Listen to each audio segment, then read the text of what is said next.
Howdy folks, welcome to episode 3 of Sorcery and Shenanigans.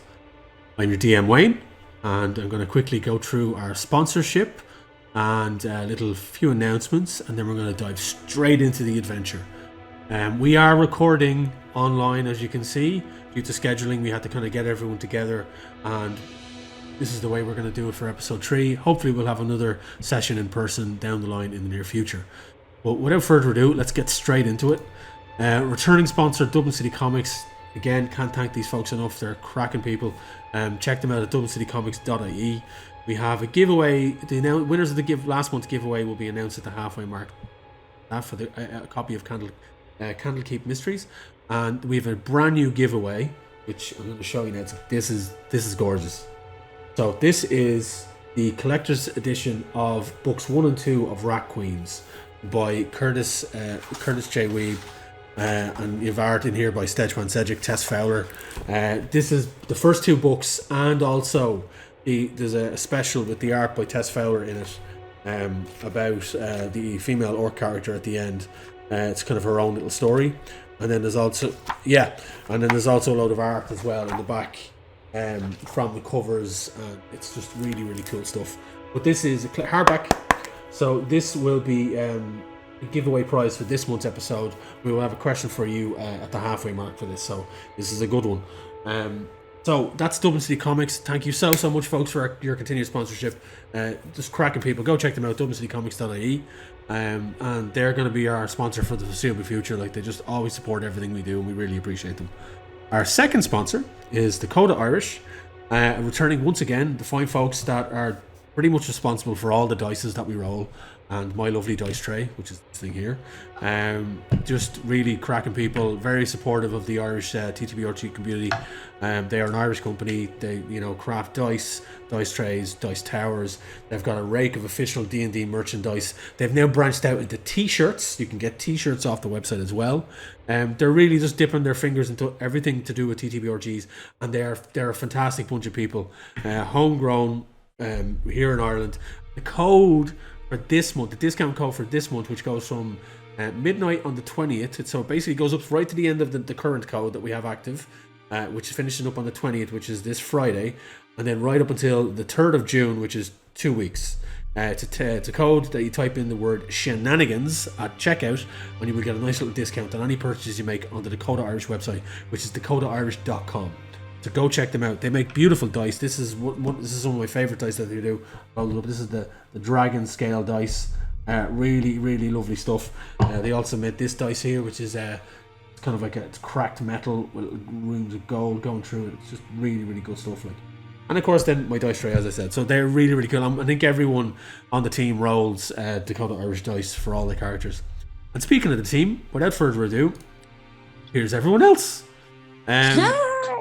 So, we are back to the tree. Thank you, Ryan, for joining us in the last episode as our surprise guest, as Draken. Nice little cameo from our good friend, Ryan O'Connor, who just happened to be in the country at the time. It was so good to have him on board. But quick recap on where the group find themselves. After dispatching a rake of underground cultists that seem to be trying to bring the minor deity of Shazarat into this plane of existence, the group encountered the cultists and kind of dispatched some of them. Draken definitely did, literally critting twice in a row to take out one of the leaders of the cultists. The portal that they were trying to open malfunctioned and opened up a gateway to somewhere completely different. bursting through that gateway was a large, ilted mind flayer Spelljammer ship that crashed into this cavern, killing all of the cultists. All of our lucky heroes managed to dive out of the way just in time and not get damaged. They saved a young boy that was traveling, that the cultists were trying to basically sacrifice from the cultists. And as they were kind of inspecting the ship, the side of it bursts open, and dragging a human female on a chain, we see this half-formed mind flayer, who we later find out is an individual called Tarim.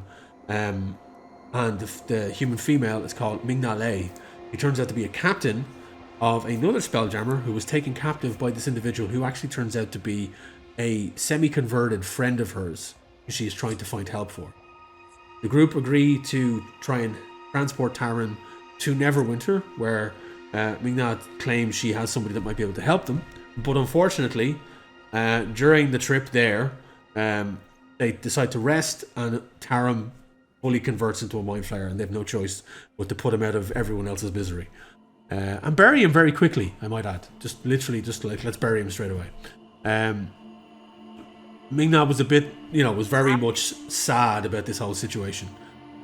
Losing a friend after going through so much seemingly hardship with them. The group then make their way back into Neverwinter. Draken saying his goodbye, taking his 200 gold for the bounty given to them by Captain Aratir. They make their way back to the Driftwood Inn and kind of recoup and take it easy. Ming-Na retires to bed. The group drink away. Grey retires, and Lopan and Zilzara are left up, just, drinking the night away, and then eventually drunkenly fall into their bed. Just as Zilzara is dropping off, she feels a very cold embrace in her bed as something tries to wrap itself around her, and she hears a voice in her mind that seems very familiar. That's where we left off last episode of Sorcery Shenanigans. Picking it up right now, the group are awakening the following morning. It's early enough as sun is streaming in through the window, and you can hear the scent of fried foods and strong coffee wafting up from the tavern below. You all awake in turn, well rested. Some of you may have slept better than others. We will start with Grey. As you wake up, your eyes open, crusted, you stretch. New day ahead of you. Very strange goings on as you find yourself in this new city. You can see that your compatriots are also stirring in their beds. I'm going to get up. I noticed that my head feels like it's twice as big as it's supposed to be. And I get an instant drip feed memory of the last few drinks I had the night before. I pick up my lute to just check its tuning, and then decide that that's the wrong thing to do, and I put it away again. I'm going to just kind of put myself together and ineffectively check my bag and things. I'm not really paying attention. I'm a bit hungover. Okay. And I'm going to think about breakfast. We're going to see what the fam is up to. Give me your perception check with disadvantage, given your current state of mind. Okay, yes. Well, your passive perception is quite high, but you are hungover, so... I am. Okay, let's do that. No. Oh, it's going to be hard to beat that one. 8. 8. Yeah, you're kind of groggily kind of dragging yourself up out of the bed, picking up the lute, which kind of twangs a bit. And you just see like that usual sunny morning where the beams of light are piercing in, but they're hurting your eyes just a little bit. You can see those dust motes just floating in the air, and that fresh scent of fried food hits your nose and it distracts you slightly. And you see your friends are starting to turn over in their beds, but you don't see much else. Lopan, you're starting to wake up.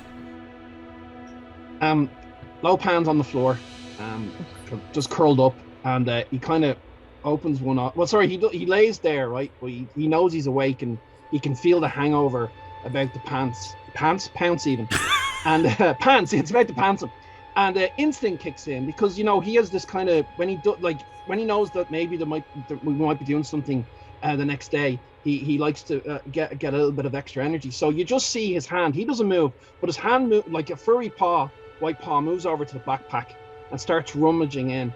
And out he takes out this small little orange vial, and then he takes the empty wine glass that still has a little bit of wine. That's kind of turned over and kind of pops it back up. Yeah, he's still not moving. And he uncorks the little vial of orange liquid and pours it in, and then just kind of sits up and kind of just starts like drinking it. It's like, carrot juice. It doesn't do much for the eyesight, but I'm telling you, it sorts out the stomach. And just starts sipping away at it and looking around to see who's up.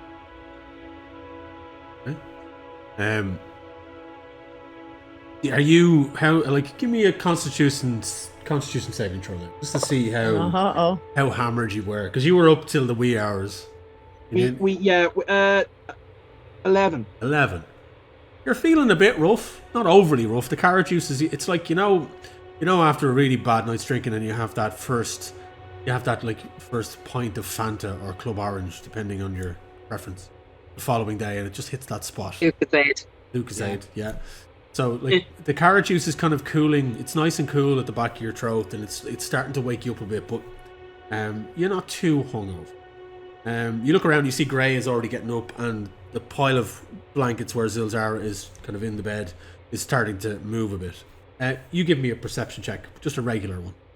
All right. Well, the cultural place again. That was 11 plus 1 second there, sir. Perception. Yeah, so that is 15. 15. As you're looking around the room, you notice you don't recall it being this kind of, not so much dirty, but dusty, like somebody hasn't been in here with a duster in a while. But you're noticing that over Zilzara's bed, there's some new cobwebs, or there's not new, but there's cobwebs kind of just strung in the rafters, but they seem to be just over Zilzara's bed. Also, you notice at the base of the bed, at the bottom part of the covers, the blankets, and around the bottom part of the bed under the floor, there seems to be a dark caked in dirt, as if somebody has dragged dirt in on their shoes. That you don't really recall being there last night, because you went through the city and you'd been in the lair fine, but this dirt is not the same color as the dirt that was in the lair. So the lair had a kind of a underground earthy feel to it, but it was kind of like a brown orangey dirt with that green mossy glow that was the crystals mixed in with it. This is a dark, like a soily, like deep soil dirt. So, cause as a rabbit, you would know that, like, burrowing far under the ground that's what this type of dirt. All right. Dirt as opposed to dirt. Yeah, dirt. Pure dirt. Did Lopan notice this? Because would we have like checked out the room before we went drinking, or is it a case that we went? No, I think you came up after you went drinking. Well then, yeah. If like I just noticed it, and I turned to Gray, and I was like, you know what? We really got to start checking these rooms we buy before, like, we sleep, because this is dirty as hell. Like, look over that muck, cobwebs. I'm telling you, this is why I sleep on the floor. It's a lot cleaner. This place doesn't seem like it would have soil in the rooms. I wonder, is that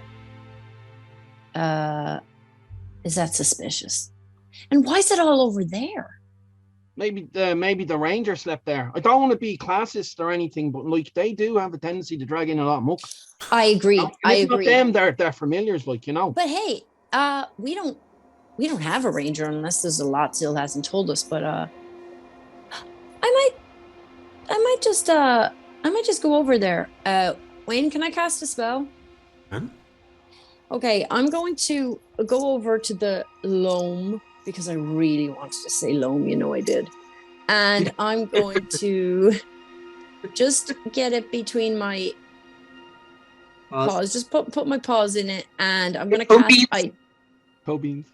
I'm going to put my toe beans in it, and I'm going to cast Identify. Okay, yeah. There's no magical properties to this. It's just dirt. Like it's like dark soil. It's It looks like it's like somebody's dug very deep and just basically dumped a load of dirt around the base of the bed. And as you get closer, Zill starts to turn over, and Zill, you start to wake up, and you kind of see Gray looming over the end of your bed, his paws going through some substance and checking the blankets as you're kind of just like, fuck. Ray, why? Oh, hey, you don't garden now by any chance? You didn't bring home like flower box or nothing last night? Seriously, do you think I'm the type to garden? I didn't think so. No, I would never presume a path for you, Zill. I always think that a horticulture is possible at any time for anybody. But no, I didn't think so, really. But it is only over here by you. Yeah, I'm much more interested in killing things than growing things and making things live. Why is my head ringing? Give me a Constitution saving throw. See how far at this point. See how far she vomits. In my head, I like to think that like Drow are like Legolas. Oh, I think it's starting to affect me. But you know, Constitution saving throws have other ideas. Yeah. That would be a 17. Oh, you actually feel okay. You feel like you kind of like. I'm not hungover. I just hate the morning. Yeah. And I hate having to get up. So like this is grumpy Zill, regardless of alcohol. This is like, why are you coming near me when I'm not fully awake yet? When Lopan hears again about the like that she likes killing things, he kind of hops on the bed after like kind of putting 1 and 1 and getting 4. It's like, did you go out last night and kill someone and bury them? Did you? That's why there's muck on the bed.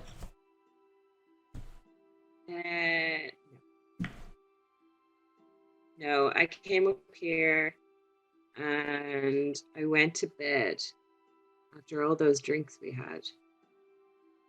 You'd get like a weird sensation as I was dropping off, though. I would have sworn I heard somebody talk to me. There was nobody here. Like it was like, Gray, you were already asleep. Lopan, you pretty much passed out as soon as we got up. So strange. Zilzara, give me a perception check. Go on, Zill. We need to find stuff out. You can do it. Dear. You can do it. It's the first Rob Schneider A reference. dirty 20. Nice. Like you're conversating. I'm just gonna keep saying it. You're having this conversation, and as you're doing it, you're kind of just looking. You're just looking around the room, and you're like, look, and your eyes just drift upwards, and you just see this sea of cobwebs. Like it's like those Victorian beds that have like these kind of hoods over them, like a mosquito hood. Yes. But it's just above you. It's like a canopy of webs. And it's just above you, and it's lovely. It's actually quite intricate and quite beautiful. And it's just woven above you, like it's a shelter. Wayne, don't give her a goth boner. She has to do work. Can I just say, I heard somebody on the bus last weekend using the word conversation or serious in a conversation, and I asked myself. I had to explain it then afterwards why I was like, oh my god. Anyway, sorry. Goth boner. Back to the goth boner. Well, that's not creepy as fuck at all.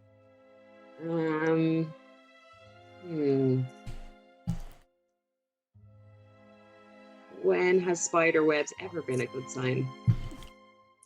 It just means that they don't clean this place regularly. Like, it's all right.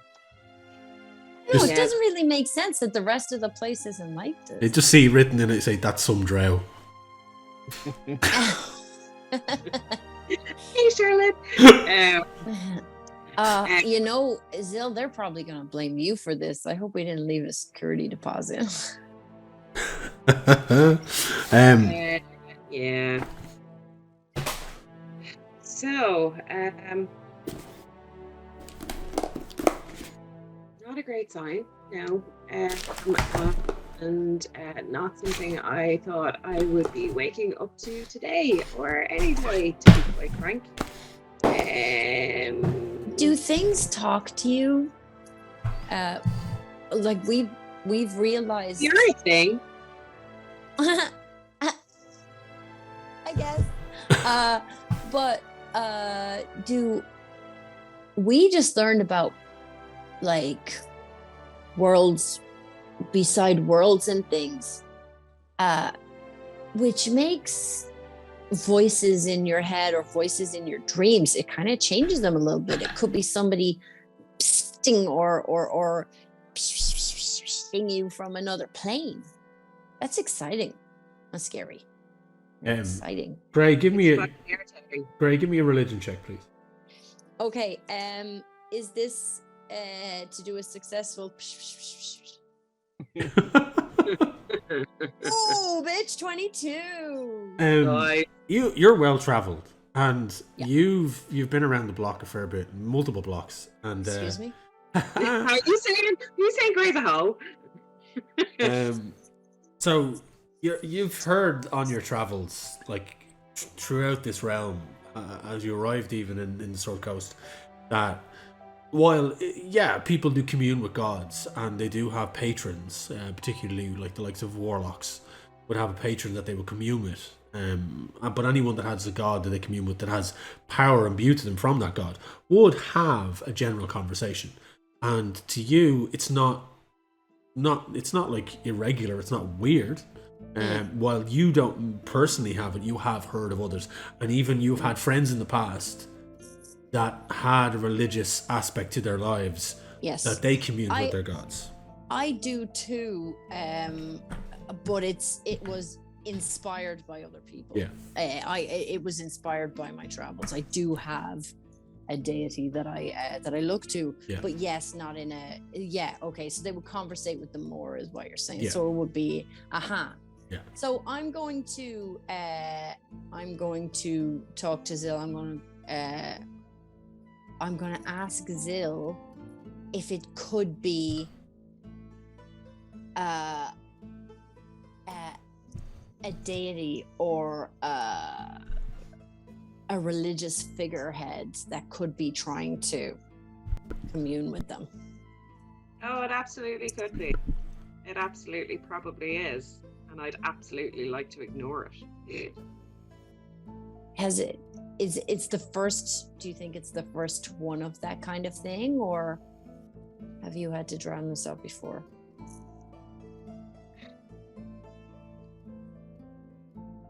This is the first in a long time. Okay, I'm going to just put my toe beans on her shoulder and then just like leave her alone, because the best comforting you could do to Zill is getting the fuck out of her face. So I'm just gonna ask her, does she want a coffee brought up?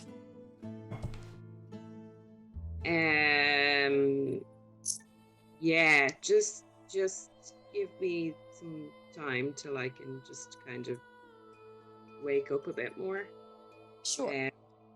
But coffee would be really nice, actually. Okay. All right, Lopan, you want to come down for a brekkie?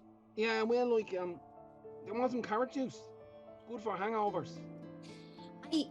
I'm a carnivore. I have taste.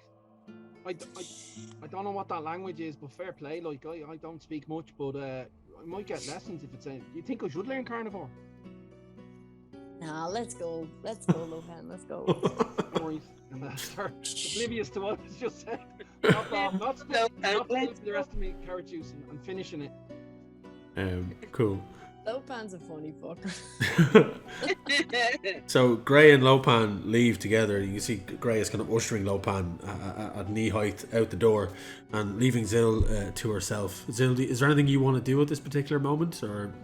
Sorry,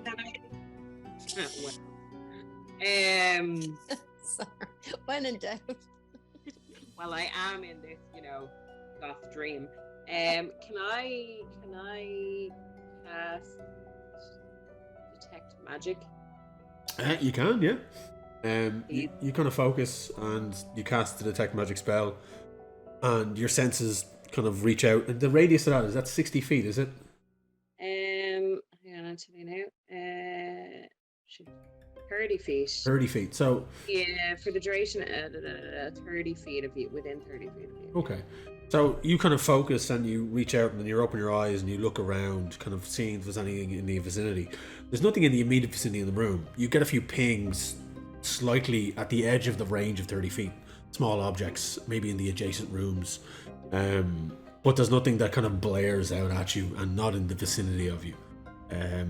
There's nothing magical about the room. There's nothing magical about the spider webs. And when you kind of look down or tilt your head around to the base of the bed, the dirt just looks like dirt. But there is a familiarity to it for you.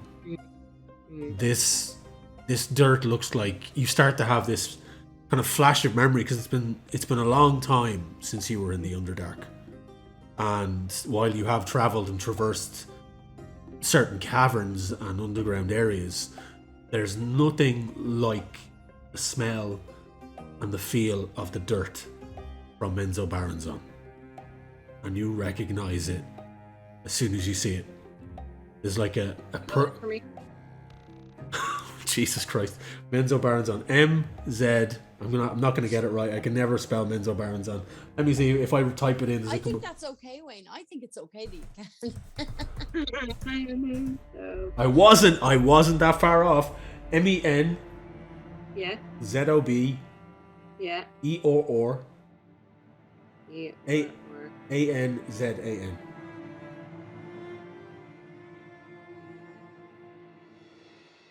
It's the familiar. It seems to almost have like a purplish hue that you can see with your drow eyes that runs through it. It's a deep, dark soil that gives you it gives you a sense of home, but it's not a very nice sense of home. Welcoming home. Not a welcoming home.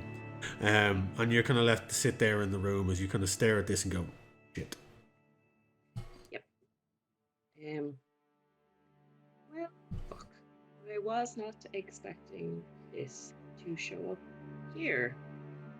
Or ever again, for that matter.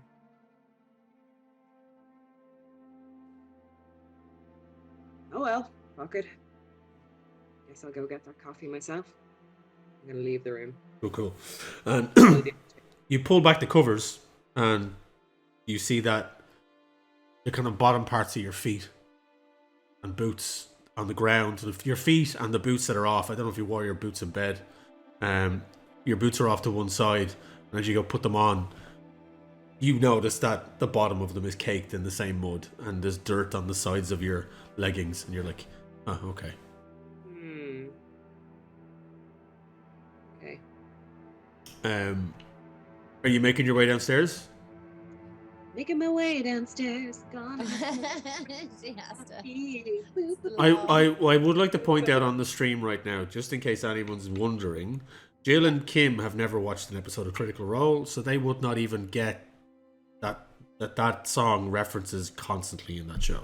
So just for the people that are watching, I'm wondering because every time somebody says that phrase in that show, or in most TTRPGs, when you say "making my way," I've been holding it in about 50,000 times that you've said "making my way" or "making your way."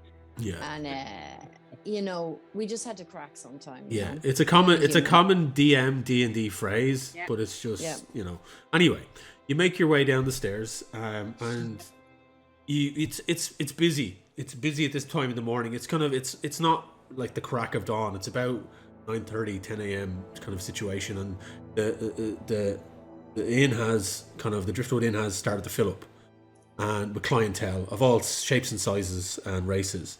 You look up and you can see it behind the bar is the owner and proprietor of the bar, an elderly woman, tall, thin, long grey hair, tied back in a long ponytail, plaited.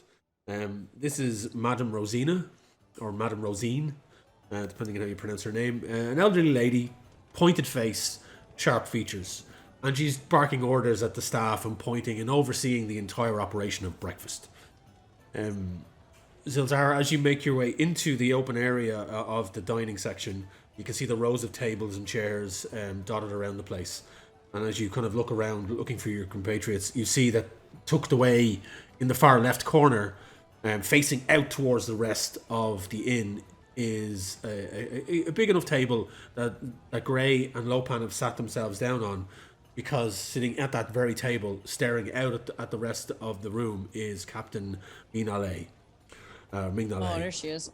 She has come down early, and the group have now found her and are sitting with her, as you see them. And the trio are sitting there. She has her back against the wall. She's leaning back.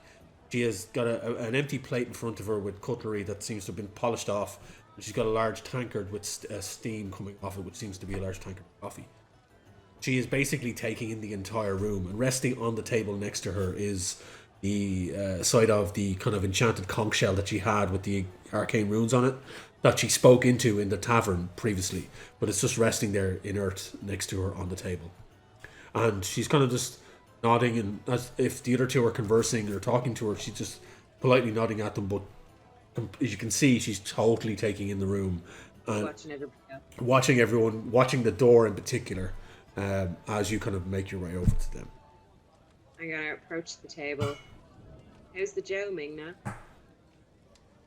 Oh, it's good.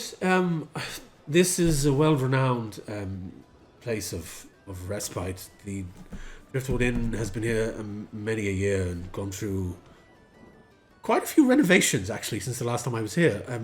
They didn't have the fighting pit section. Seems to be a new development. But the coffee is fine. Yes, it's good. It's good. A couple of sugars in it and very drinkable. Yes. How did we all sleep? I did great. Kind of curled up, as you might imagine. I probably should have been there an hour or two beforehand, but coffee is good. I agree. She kind of just nods along, and she seems a bit absent-minded, and obviously, the death of a friend is going to impact on her, but she seems like she's very much distracted and taking in the room while she's also trying to have a conversation with you. Also, as a reminder, which I didn't actually say at the recap, Zilzara does have that what looks like that similar wording and scarring across her shoulder that the Mind Flayer Tarim seemingly had faded across his body after transforming, and it seems to have transferred itself to Zilzara in some way. So you're sitting down, and as you're sitting down, Zilzara, you kind of sit. Where do you sit? Do you at the table? Do you sit? I'm going to sit opposite Ming-Na, but so she's looking out. Is it a round table, did you say? It's a kind of a square to rectangle table. She's at the far back of it, and then Ray and Lopan are seated kind of wherever they want, but there's plenty of space either beside her, to either side of the table, or at the front of the table where you'd have your back to the rest of the room. It's a large enough table. It seats about 8 people. I will not put my back to the rest of the room. Yeah, I didn't think so. I will sit down beside herself, but give her enough room. Cool. I never asked actually the greenness that is on my shoulder. Has that spread during the night at all? Has it grown? We'll do a retroactive check for you before you obviously came down from the room, and you kind of noticed as you kind of peeled back your outfit and looked at your shoulder that it has indeed spread slightly. Across the top of your shoulder is now at the top of your arm here, so it's kind of like there's a couple of arcane symbols that has moved, and it looks like script of some sort. What languages do you speak, actually? Speak a few. Hang on, I'll have to double check because I have. I see here on D&D Beyond it says Draconic. Draconic, yeah. Okay. You don't recognize the script, but it's kind of like it looks like it's like a line of script that kind of goes across the top of your shoulder on the left hand side, and then just down onto the top part of your left arm, and then seems to start to curl around, and as you were looking at it, you can see that as if it's slowly starting to right itself. It doesn't hurt. There's no pain. You don't actually have any sensation of what it is, but it looks like somebody is slowly writing this. Extremely slowly.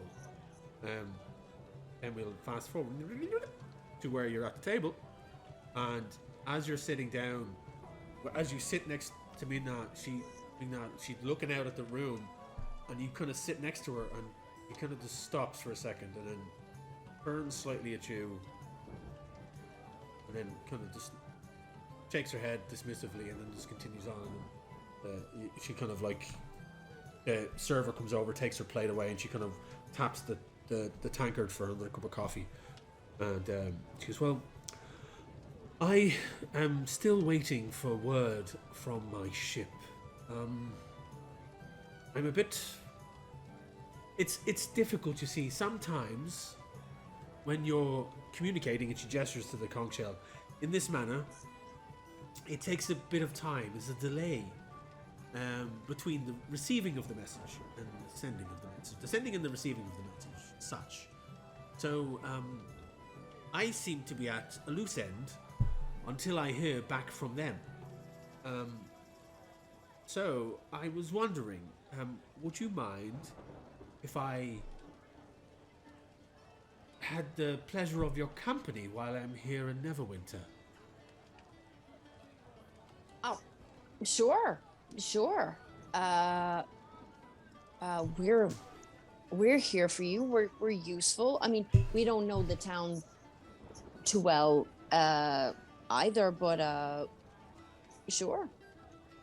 Yeah, we're kind of new to the city ourselves, so like the more the merrier, you know. Like, know another person, you know. I know the city quite well. I just haven't been here in a while. It's been at least a decade, but it's interesting to see how some things have changed, and some things have stayed the same, I suppose. I do have some business I could take care of, I suppose. And if you're willing, I wouldn't mind the company, and there might be some coin in it for you as well. Well, Sure. Sure, we'll do that. Gray saw what happened to Zill's shoulder, didn't he? Yeah. Now that I realize that Captain Ming-Na is going to be with us for a little while, and I was going to ask about it when they were gone so as not to be rude to Zill, but now that I realize they're going to be here for a while and they probably know more about this whole palaver than I do, I'm just going to, as delicately as possible, mention to Zill, Zill, how's your shoulder feeling? It feels fine. It just looks weird. Ming-Na kind of cocks an eye. She's like, did you injure yourself? I wouldn't say injure so much as some sort of strange writing on my shoulder in green. And the kind of her face kind of pales slightly, and she kind of sits back in her chair a bit. Oh no. Not good. Is it? And she kind of gently just pulls back her tunic and just pulls down that, then you just see the skin underneath her collar. Is it like this? And you see the exact same style of writing that seems to be now brightly on her, just across her clavicle and just there, and it's just, oh no, Tarim. Who? And she kind of does a bit of maths in her head, and she's thinking, she's looking between the three of you. You got the killing blow. You... Oh, no. Transferred. What? Keep it covered. And she kind of starts to look around the room. Neverwinter is not... It's a fascinating city, but it's not certain circles. She kind of, her eyes dart over towards the bar where Madame Rosina is there, and she's still barking orders. She's in certain circles not very tolerant of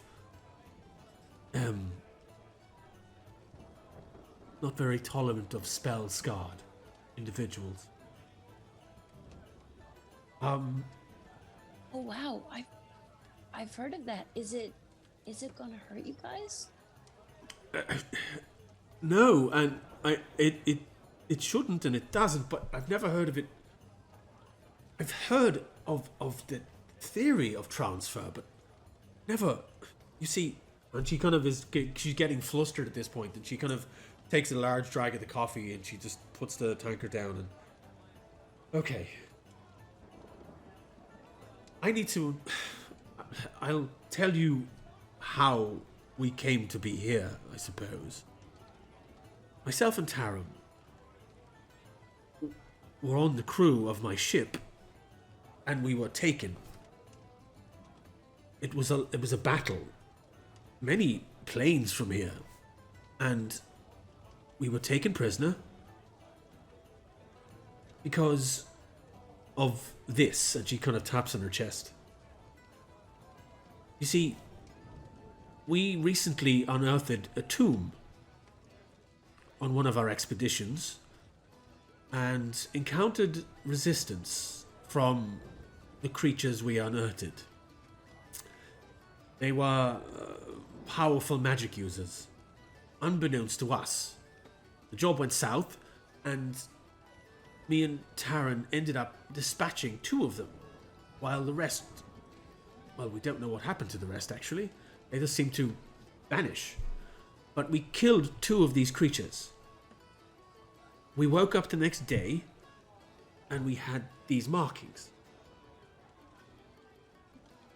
Then, about a week later, after we docked and resupplied and went back out, we were attacked by mind flayers. And they specifically, seemingly, came after myself and Taram. They infected Taram. I resisted for some reason. I don't understand how. And Taran began to turn. We managed to escape slightly, kill the flayers on the ship. Taran was injured, but began to turn himself. And then we found why they were after us. These markings are part of a map. The mind flayers had documentation, pamphlets, tomes, guiding scrolls of some sort that spoke of a collection of spells guard that served a higher purpose. And on their bodies, their scarring, their abilities, paved the way or gave the directions to a divine gate of such. And the flayers were looking for the gate. For somebody else. Probably their controller, I don't know. That's all we could discover. And then Taran began to turn even more. Losing his mind, he started to change, as you saw, into a flayer. And his sole purpose was to take me to his leader, for a better phrase, as the initial quarry of what they were sent to do. And then we were pulled here. Now that you've killed Taram, his scarring has transferred to you, seemingly. How did it transfer to me, though? That's some, lack of consent bullshit. You had the killing blow. You landed the killing blow. You took his life, and whatever this is, it was me. Chose you. Can I submit to the record? It's a mop. A what? It's a mop. No. Sorry, Admiral Akbar. Okay, it's a map, right? It's a map. I'm sorry. I wish to apologize to the jury. To everybody listen. I don't know all the answers to this, and I thought it was just me. Is your growing? Not anymore. I can't show it here. Too I'm many. not asking you. It's and she kind of taps the table nervously, and she kind of takes another swig of coffee. I had planned to go to someone to find out more, and now that we're here in Neverwinter, I have one or two people, one in particular I could ask, but I had not planned on there being another. I thought it was just me now. So how would they even fit together? I mean, I that's don't. that's not like a hookup line. I'm not trying to see it all. I just Stop shipping us, okay? Is this the first time? Too late. Is this the first time that you had? Did any of your other, some of your other party got it too? Is that what you were saying? No, just me and Taram. Okay. So it's still just two people. Right now, but there were others there. There were 6 creatures in total. They were. I take it you've all seen Undead at some point. Yeah. We've have. heard about them. Well, I think Tomo's seen them, Lopan. Yeah, he has. He said that they're deadly, like, you know. A blade deadly. deadly. See, these Oh my creatures God. were some form of not liches in any way, but they were powerful undead creatures, and their skin was covered in these arcane symbols, which we believed to be spell scarring. We thought that they were remnants of the spell plague. But, and as she says this, she says it quietly enough that she doesn't raise any eyebrows anywhere nearby. I rolled a 4 on perception for the nearest person, so not happening. Okay.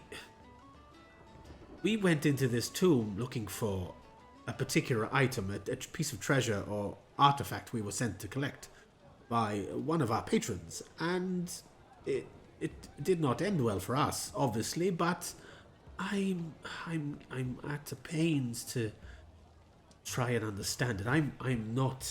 While I do use magics in a way, I'm not a profound user. I generally stab things and order my people to stab things, some with magic, some with swords. I can Sure I'm not shipping you in Zill? I have abilities, but this is beyond even me. I know of one here in Neverwinter. I don't know if he's still here, but he might be of some assistance for the right price. He is one of these wizards that sells his services and knowledge. But I mean, as the wise people say, get that bag, sis. Get that bag. We can come with you. We have coin. Some of us will volunteer more of it than others, but sounds. I have nothing against wizards that need to make a living. You know. Like, no offense or anything, but like, you know, sitting and listening to this, like, are you sure you got it right? Like, cause like, are you sure you're not being like, you know, some practical joke? Like, have you annoyed one of your crew members? Cause like, this just sounds like, you know, for all you know, you could be going to sleep and some guy could be like, you know, wandering in at night and like writing more junk on you. Like, it seems a bit far-fetched. Lopan, sweetie, how does that explain that it got on me? That he's like following us, maybe? Like, look in. Maybe he's really small or he's got wings or something. Like, I know, like, it rings a bell. One of the lads in the pub had like this practical joker that like he had a little dot on his cheek, and like the guy like would sneak in every night and write, you know, like a little leg, and then by the end of it, he had the spider on him. Like, so it could be something like that. It just seems like a lot, you know. You know a lot of very determined practical jokers, Lopan. It's kind of it's. I mean, I'm not mad. It seems like they're committed, Like it just, fully committed to the bit at all times. As soon as he says the words, good. one of the guys from the pub, instantly my brain turns off. well, Lopan is so much. He's just he can't believe it. Like, even though he's a 4 foot bunny rabbit from the Feywild, this is this kind of like what? So, you know, he's just making sure, you know, because He's 4 foot. I thought he was only 2 foot tall. Well, yeah, 4 foot with the ears. Like, it's all about the ears. It's that, Okay. you know. But but as I said, he's sitting on the table and he was listening to it all, sipping the coffee and a bit of carrot juice. But like, yeah, he's kind of like it's blown his little mind. That's why he's just making sure. You know? The captain kind of reaches into a pouch on her belt and she pulls out like a notebook that seems to be stuffed with a lot of oversized pages and different pieces of parchment of different colors and shade and aging. And she kind of opens it out gingerly on the table and kind of keeps an eye out for the people around her. And she's like, "This is what we found on the Mind Flayer ship." And she kind of places out a few pieces of paper and diagrams, and you can see that some of the arcane writing is on these pieces of paper. But she has made her own notes and names and letters and in her own notebook. But it's basically, you can see that there's like 6 representations of humanoid forms with this arcane writing arced around the top of it on this one sheet of paper. At the center, there seems to be a large crystal that they're surrounding, and the arcane writing kind of flows around it.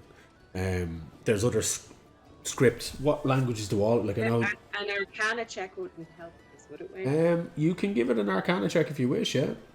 I have Common and Sylvan. Sylvan, okay, and No, it won't. That's 11. okay. Yeah, just Sylvan. Grab my tobacco. Yeah, okay. Wayne, did those like that you said crystals there? Do they look like the ones that were used to open that portal, or is it a crystal just a crystal? It's just the shape of a crystal. It's not any particular color. It's like it's an ink drawing of a crystal. So it just looks like it's a crystalline shape. There's numerous different diagrams. There's one of a large, what looks like a large floating piece of earth with these huge dolmen type shape on it that has a curved arc at the top, and there's runes and engravings all along the edge of it on the outside, and there's a kind of a shimmering diagrams in the middle of this kind of what looks like a gateway. And the 6 individuals again are kind of, you see them kind of standing at the base of this gateway, and there's arcane writing underneath it, and their arms are kind of stretched out to the sky as they stand in front of this huge monolith style gate. There's other symbols as well, like they look like teleport. Well, do you know what a teleportation symbol?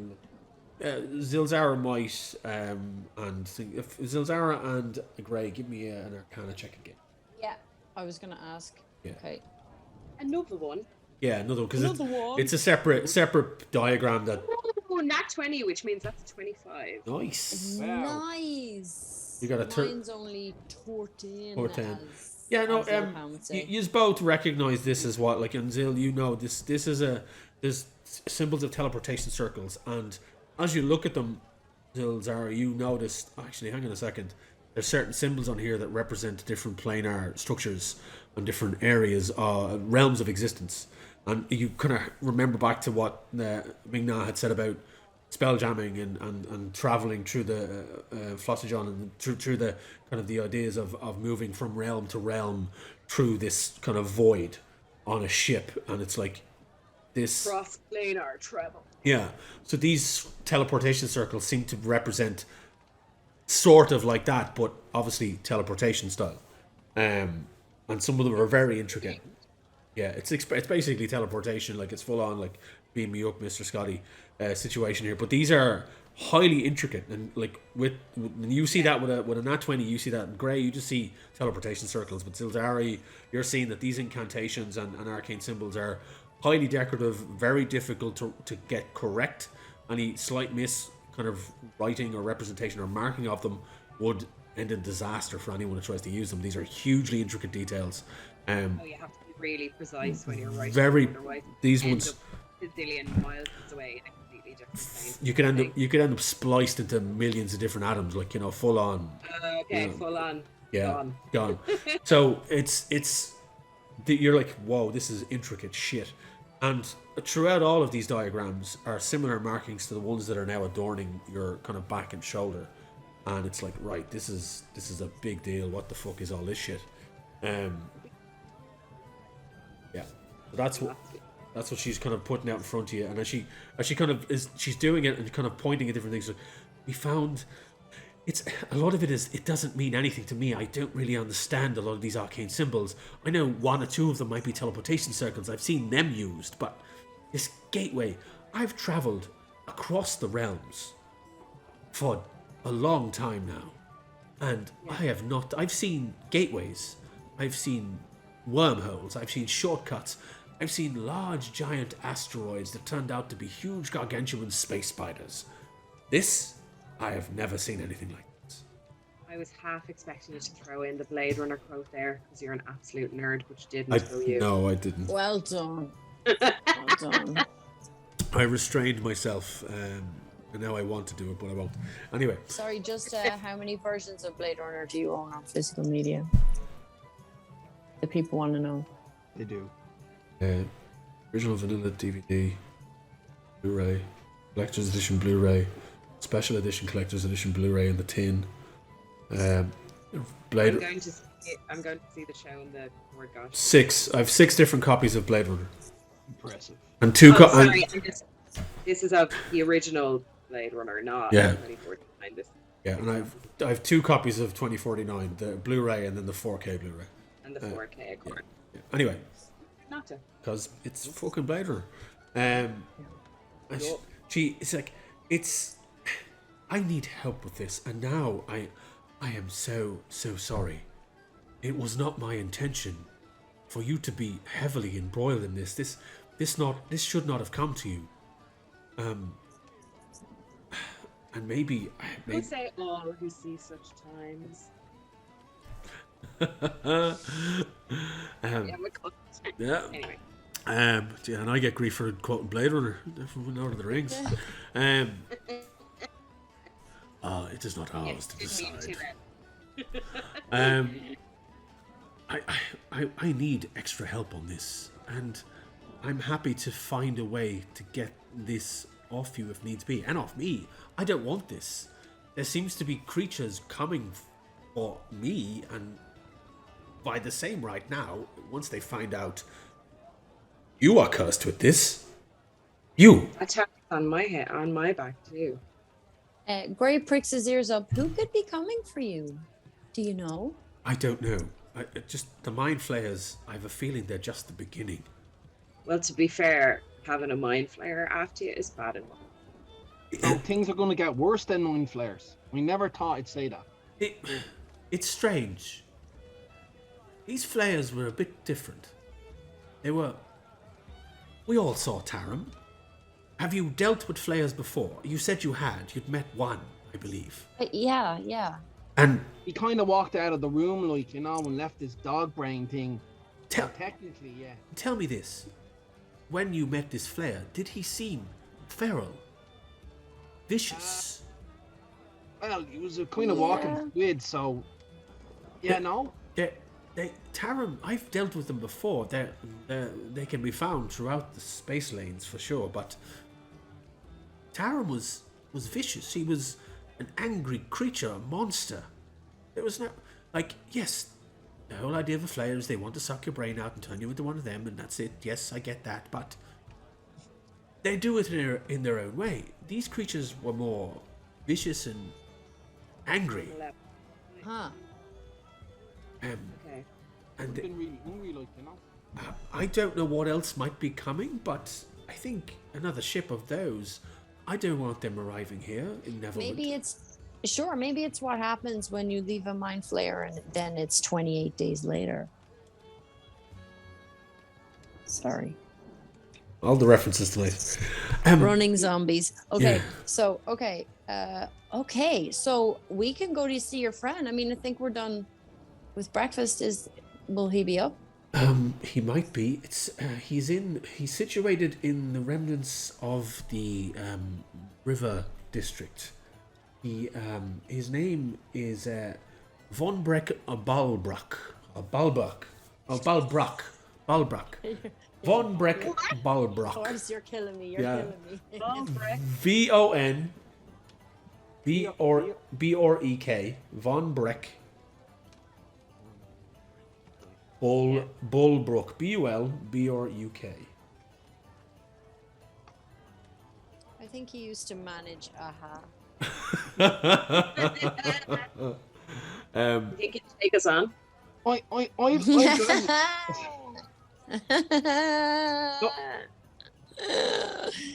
All right, look, we're gonna go hunting high and low from him. That's the end of it. I was waiting for that. I was waiting. It was on the tip of my fucking tongue, and it was okay. I saw you clam down because you were gonna say it and you didn't want to. Kim Brosnan. Look, Kim Brosnan, hungry like a wolf. No, that's Duran Duran, isn't it? That's Duran Duran. That's Duran Duran. Thinking of Yeah, the other one. Brosnan, the she-wolf. She-wolf, that's it. Yeah, sorry. Got my Yeah. 80s bands mixed up there. Shame on me. That is fine. Yeah. Yeah. Anyway. Shame on you. Sorry. You. Shame me. Right. Anyway, Okay. let's do. Focus. Before we go anywhere, can I just get a shot from the bar, please? Because I need something to. No, she needs a straightener. Yeah. Yeah. Do you want to go up to the bar to get it? I'm just gonna beckon somebody over. Yeah, one of the lounge rodents comes over and scuttles their way over. It's a young kind of halfling, kind of totters up, and she's like, "Morning, dear. What can I get you? Anything more from the breakfast menu?" Nothing more to eat, thanks. Can I get a shot of your strongest liquor, please? Oh, Anybody else? I'm good. I'm gonna have some later. No, that's okay. Captain Ming-Na is like, you know what? I'll have one of them. Oh no. All right, lads. And she kind of totters off with her tray and goes back to the bar, and you see her just kind of hop. There's different sections that you see at the bar for the different server staff of different varying sizes and heights. As there's a section at the end where she just pops up like a kind of a tiered section where she can step on a couple of steps and stand and lean on the bar and just kind of like waves at one of the barkeeps and brings out, and she's like, she points at one of the top shelf bottles, and he kind of takes it down, and corks it, and just pours 2 shots of a not, I don't know, you kind of see it at a distance. It's a liquid, a light browny liquid. It's basically whiskey, and but it's top shelf whiskey. That good Japanese shit. And he pops it and pops it back up, and she pops it in, just very expertly holds the tray up and swings it through the crowd and slides it down and just drops it down. It's like, that'll be 5 silver pieces. Thank you very much. I hand it over. Cool. Ming-Na just takes the whiskey and just, car bombs it into her coffee. Oh, nice. And then just kind of just necks the whole thing. She's like, and then slams her tankard down. Oh, yeah, I didn't realize I needed that, but I did. I've gone over to Rosina and I've paid for breakfast. As you approach Madame Rosine, she kind of gives you the up and down look and very much looking down her nose at you, but takes the coin nonetheless. And it's actually an expensive enough breakfast to realize it was 3 gold pieces for the breakfast. The prices here, the prices here at the Driftwood Inn are hefty. It's one of the more expensive establishments. It's quality fare, though. Quality fare. It's a bit loamy. It's a bit heavy on the loam for a premier establishment, but that's okay. It's organic, So, homegrown. Yeah. Wayne, Very before good. we go, can I ask Ming-Na a couple of questions? Of course you can. Like, I'm sitting at the table, like, just picking up some of the diagrams, not having a clue what's going on. But one thing... Oh, this is gonna be good. Well, no, it's... Well, maybe. One thing that, like... Well, 2 things got my attention. Like, I said, like, Ming-Na, can I ask you, like, 2 questions, like, as I've got the paper with the arcane runes upside down. Like, would that be alright? Of course, yes. First of all, like, and I whisper this, it's like, I heard you said something about a divine gate. Like, what would be in that? My guess, your guess is as good as mine, but I mean, the name Divine Gate suggests that maybe something godlike on the other side.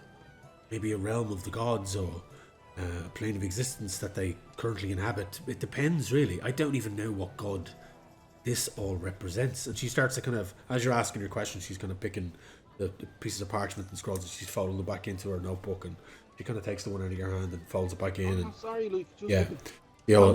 Right, so God treasure might be the end, right? But the most important thing, right? What's a meter? What's... Sorry? You said some creature looked like a meter. Okay, I'm just gonna put an arm around Lopan and go, so Lopan, I think I can answer those questions on the way. All right, no problem. Cause like, is it like, I don't know what it is. And if it's got tentacles, like. Okay. I turn around to Ming-Na and I'm like, we can go, and I reckon I can talk to Lopan on the way. Okay. I'm conscious of people wasting time or maybe focusing on the wrong details when we've got friends who are in trouble. Lopan's totally missing the point. And one last thing he says to Gray is like, so Gray, do gods have like, gold and stuff? Oh man, I have so much to tell you about that, but I can tell you on the way. I've heard of so many gods. I'm going to tell you all of them, and I'm going to tell you the best one, my one. And then... No, just their stuff. And what's it like? They can have things. I have things that link me to gods. We'll do it on the way. So shots down, bills paid. The four travelers make their way out of the tavern, out onto the morning streets of Neverwinter, heading towards the river district. So you it takes you about it's so the river district is one of the larger ones. The thing about Neverwinter is it's been through a lot of changes over the years. A lot of crazy shit has happened in this city. And the River District used to be known as the Towers District because it has 3 notable landmarks in it. And like you might not know this, but Ming-Na is giving you a history lesson as she goes along, as you walk, and she kind of like there was a lot of the mountain, the caverns that we came out of, with the base of this mountain, and it's a volcano basically, Mount Hotne, and it erupted about. It's 1492 by Dale reckoning. You said it's about 40 years ago, roughly. It erupted, and a lot of the city was affected by this. There's a huge chasm down in the south of it. We have the river district that was hit by a lot of the lava, destruction, so on and so forth, and they rebuilt eventually. Like all big cities, they eventually rebuild. This individual we're looking for. Milton Keynes. This individual we're looking for resides now in the River District. It used to belong to a lot of these houses down here, used to belong to a lot of merchants.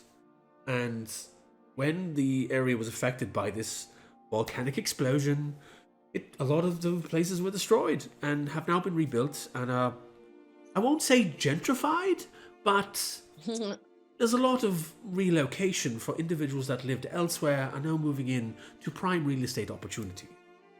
And this individual is one of them. Von Breck is a wizard of well enough renown. I've travelled with him once before, and he might be able to help us to a degree. He has more knowledge of the arcane than I have, and definitely more knowledge of the spell plague, the spell scarred, and what that means. Hopefully, he has some knowledge of this. And as you're moving through the city, it's just the hustle and bustle of everyday life here in Neverwinter, and you're making your way towards the river district.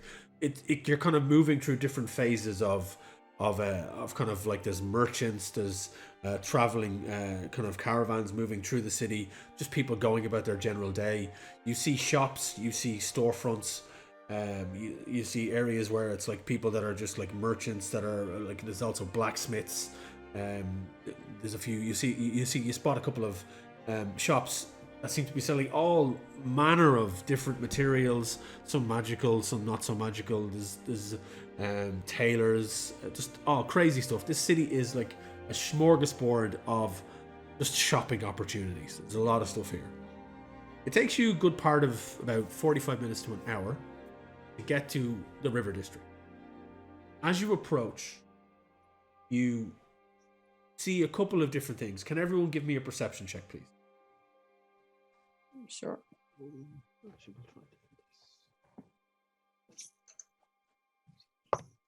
21 for me. Not one. I know nothing. Okay. 9. 9. So, Lopan, you're like basically dodging in and out of people's legs and trying to keep up with everyone as you're walking, and the throng of the crowd here, as people are moving in and out of streets and kind of pushing past you. You don't see anything. It's not a touristy situation. You're not constantly looking up. You're keeping your feet on the ground and you're looking, weaving your way. So you don't really pick up anything, or the different constitution of people's boots. Zelzara, again, you're kind of more focused on the shit that you've now found yourselves in, and listening to Ming-Na as she kind of gives a brief history of the city. But Gray, as you enter into the River District, you can't help but find yourself drawn to look up at the tall buildings. These kind of like, they look like 3-story townhouses that are structurally sound, like very well built, but boxy in certain ways.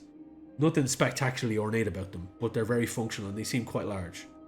But as your eyes travel upwards to the tops of the roofs, you catch something in the distance, kind of at the north end of the River District, hovering hundreds of feet in the sky.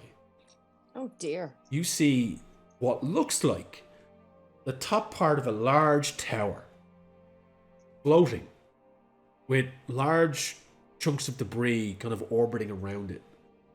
Black, completely black, like obsidian, like a dark stone.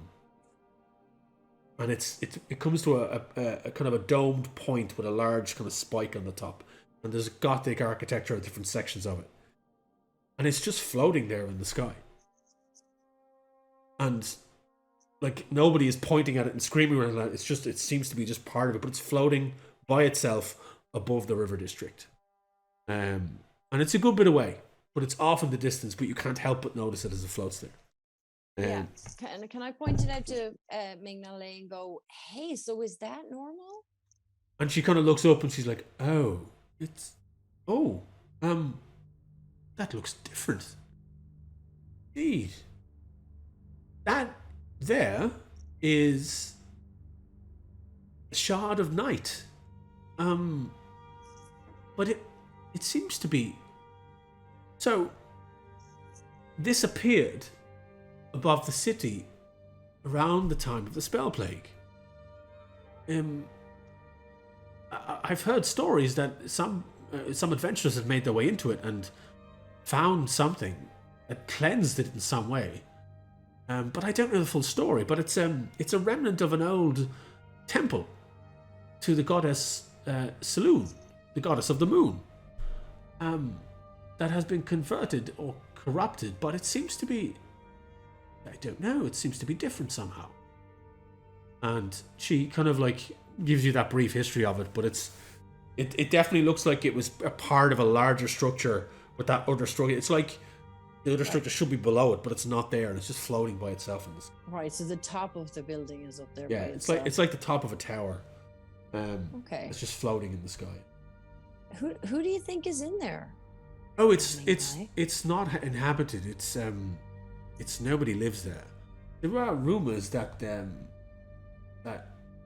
were parts of Shadar who were involved in it, but they were just rumors. I'm not 100% on the history of it. It's just the last time I was here, it was different. It was darker. It was bathed in shadow. And now it seems to be quite bright. Interesting. Do you know where the rest of the building is? I have no idea. No idea. Huh. And just as you kind of finish talking about that, you arrive up and she goes, I do believe we have arrived.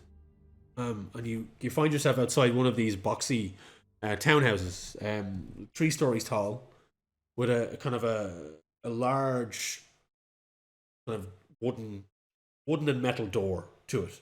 There's no windows on the ground floor next to the door. The windows then start on the next floor up.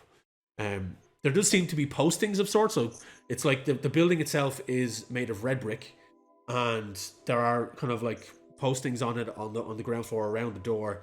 It's not so much in disrepair, but nobody's really bothering to continue the upkeep of this house. It's like you can see that as you look up at the windows, there are curtains on the inside. But the windows are grimy. The curtains look faded, and as you look further up, you can even see at the top couple of floors there's no curtains, just all blacked out windows. It's like, I do believe friend lives here. I suppose we better go knock. And she kind of bundles forward towards the door and just gives it a quick rap on it. And you can hear it echoing on the far side, like a doof, doof, doof. And you're kind of all left waiting in the street. People are passing you by and nobody's really paying you much attention. You can... Waiting in the street. And there's you hear a and there's a load of, like, sounds like there's a load of locks been unlocked on the far side of it, bolts been pulled past, and the door just creaks open slightly. And you see a kind of a pale pointed face kind of peers out from inside, and the head kind of sticks out. You see this young enough elvish woman with very kind of not thinning, but it's a very mousy blonde hair that's so pale that it's pretty much just nearly the same colour as her skin. It seems to just appear at the top of her head and then disappear in a long kind of over her shoulders. Gwen Stefani. Kind of, yeah. Kind of. That's an in-joke. Yeah. And she's kind of like peering out, and you can see her attire as her head and shoulders kind of peer out. It's like a light creamy dress with a slight mantle on it, and she's wearing a small necklace around her neck. And this dress kind of just goes down and falls to goes full length down to the floor. Kind of not so much wizard sleeves, but like open sleeves that kind of puff out at the end. And she kind of peers around and she's like, can I help you? And kind of Ming-Na kind of looks at you and is like, yes, we're here to see Von Breck. Oh, 1 second. And she kind of closes the door again. You hear 2 of the locks go off, and then there's like, you're waiting in silence for a couple of minutes. More and more people are less than that. It's a steady stream of people walking past, and 1 or 2 people are starting to look over as they walk past, seeing this group of people just standing outside this house. And after about 5 minutes, the door opens up again. She's like,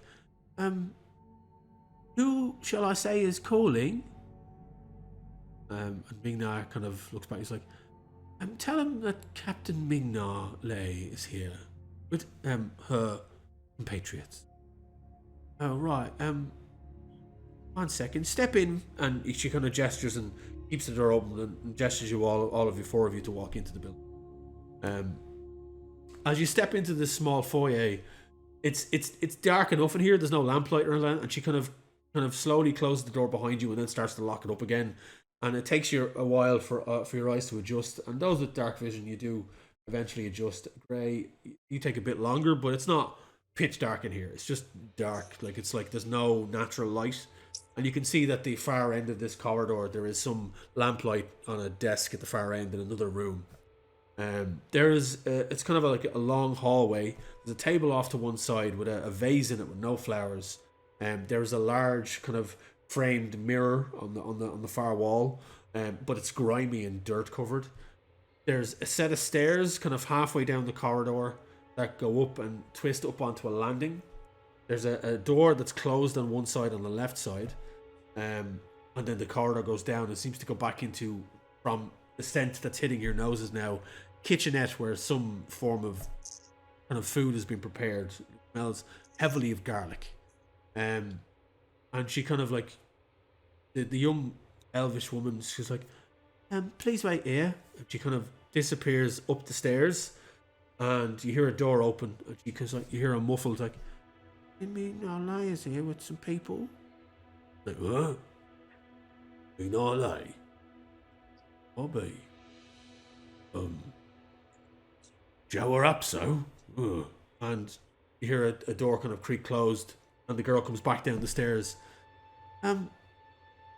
Vorbrook will see you now. And she kind of gestures you for to follow her. You follow her up, and she brings you into this room. And it's a large, darkened room with a couple of lamps lit on the wall. You notice as you walk in, you're hit with just a musty smell of books. Like when you walk into a secondhand bookshop that has been there for decades. It's just that scent that hits your nose. And you see rows and rows and rows of books on like a far wall, the back wall. And as your eyes are following these bookshelves around, they rest down on a table that are filled with contraptions of all sorts of alchemy, alchemist nature, like just large vials, pipettes that are like just suspended, twisting tubes, test tubes that are all racked up, and there's something bubbling in a large kind of vase that are of kind of, I can't remember the name of these damn things, circular bottomed kind of things with the round bottom flask. There you go. Although do that gesture again, Wayne. I need you to just do that one. There you go. Round bottom flask at the far end. Don't ignore the round bottom. No. And it's some liquid bubbling away.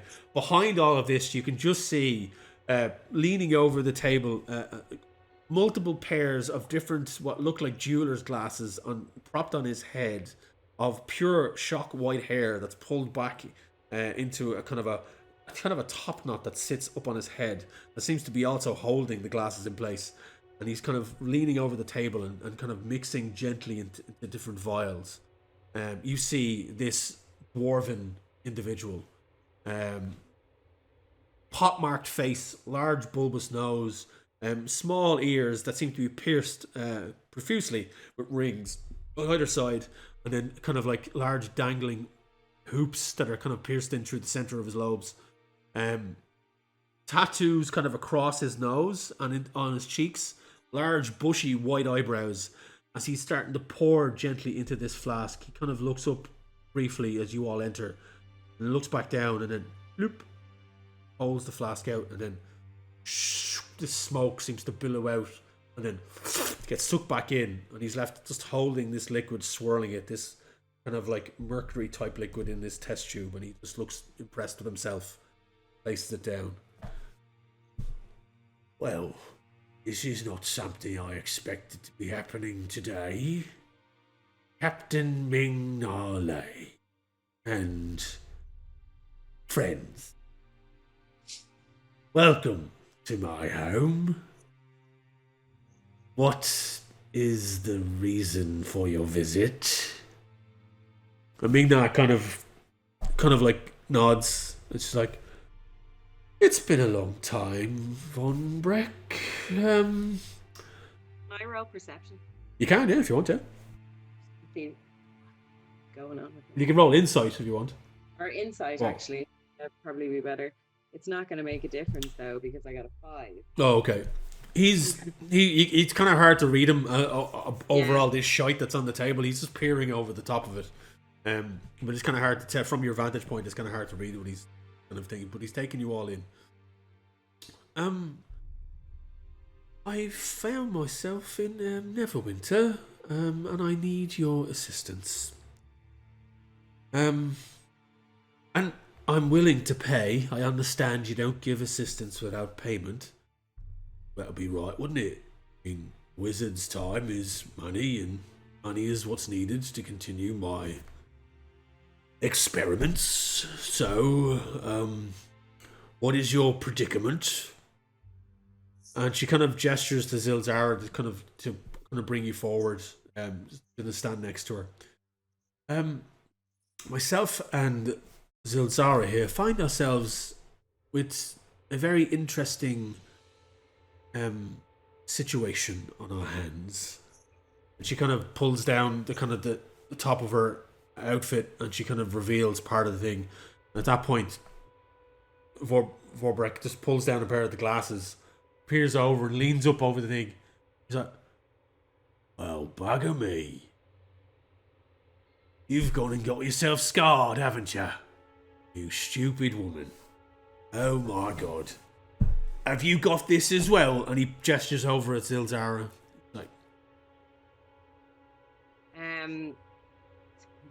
I'm gonna lift my cloak away and show him my shoulder, and say to him, before you think about calling me a stupid woman, this is not something I did to myself.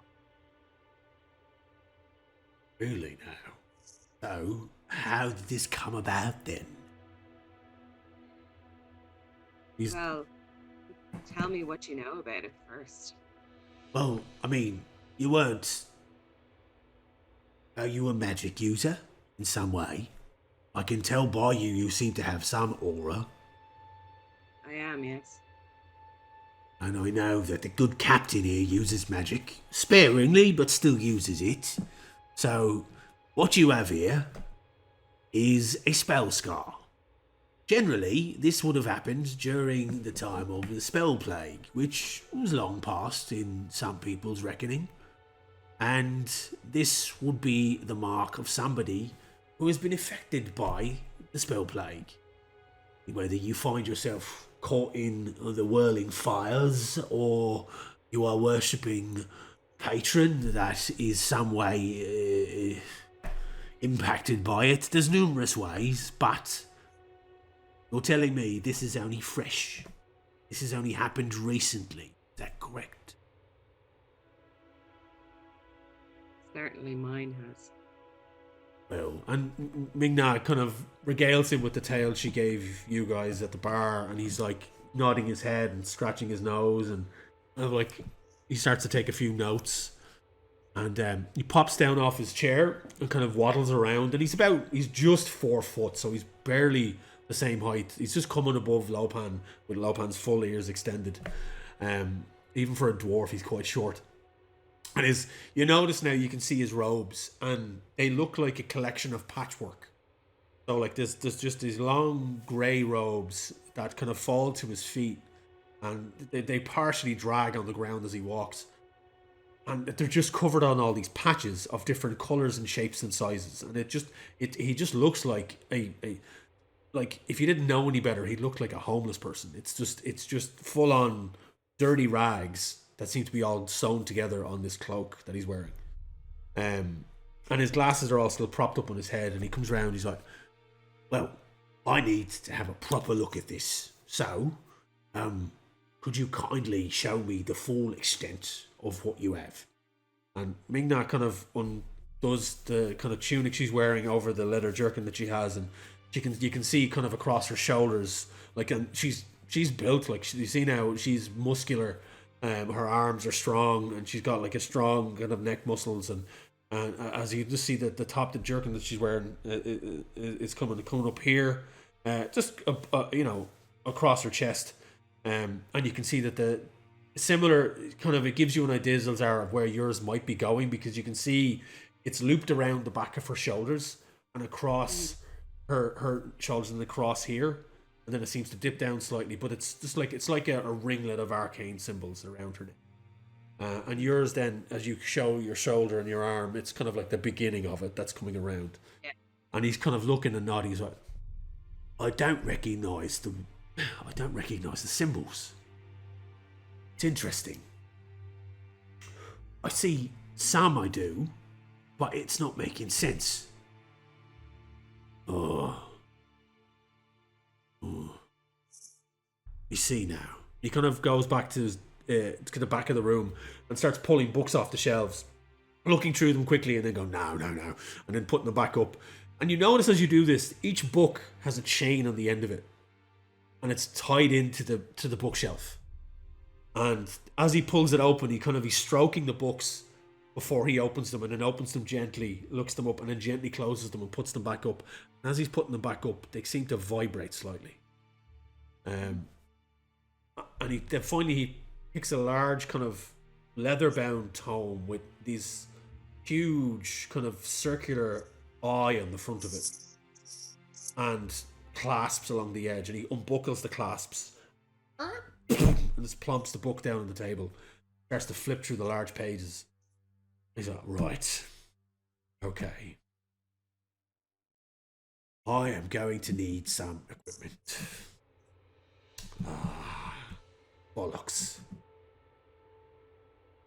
Hey, what do you need? I might have it in my bag, like. Well, I need a particular eyepiece that is not available in any shop. And he's kind of looking off into the distance and upwards, and he's like, I take it you saw the shard as you came in, up there in the sky. Well, and Captain, it's been a while since you've been in Neverwinter, but it was recently, within the last 20 years. It was cleaned up, you could say, reclaimed for saloon by an adventuring party. You've probably heard rumours, and it's now been converted into one of her temples. But you see, the people that put it there in the sky, and there's so many different conjecting stories of who actually put it up there and floating above the city, but there are rumours that they're trying to reclaim it and pull it back to their realm of existence on a different plane. So, their influence has started to eke back in. And they've brought certain artifacts with them in order to help them along the way. And one such artifact that I've heard of, and he pulls out a scroll and rolls it out. And he gestures up for you. You see this, what looks like, they're not so much schematics, but they're drawings of what look like large glasses. With like focusing lenses on them. That you know in Jurassic Park when the kids were in the car and they had the night vision goggles? They kind of look like steampunk versions of them. So they're like, there's these large arms on them that have multiple lenses that flick down the front. Not too dissimilar to the jeweler glasses that he has on his head, but larger and bigger. But they seem to have, in the lenses, they have like what look like crystals that seem to focus energy through. And you can see that the script, some of it's in common, and it's kind of talking about deciphering and language and, different kind of guides on. You kind of get the feeling, particularly Zilzara, it's kind of along the lines of not so much, comprehend languages, but it's a decryption of ancient languages and runic, archaic symbols. And he says, these lovelies here are rumoured to be being used by some of the individuals who are trying to infiltrate that place up there. Now, I've been told that there is a way of getting up there and looting the place, because some people have tried. Not me. I live by the law. I don't break or bend them. I just, sell my wares, sell my knowledge. But if I was to get my hands on these, I'll be able to tell you what your problems are. Might be able to tell you how to get rid of them. Definitely might be able to tell you what it all means, but I need these.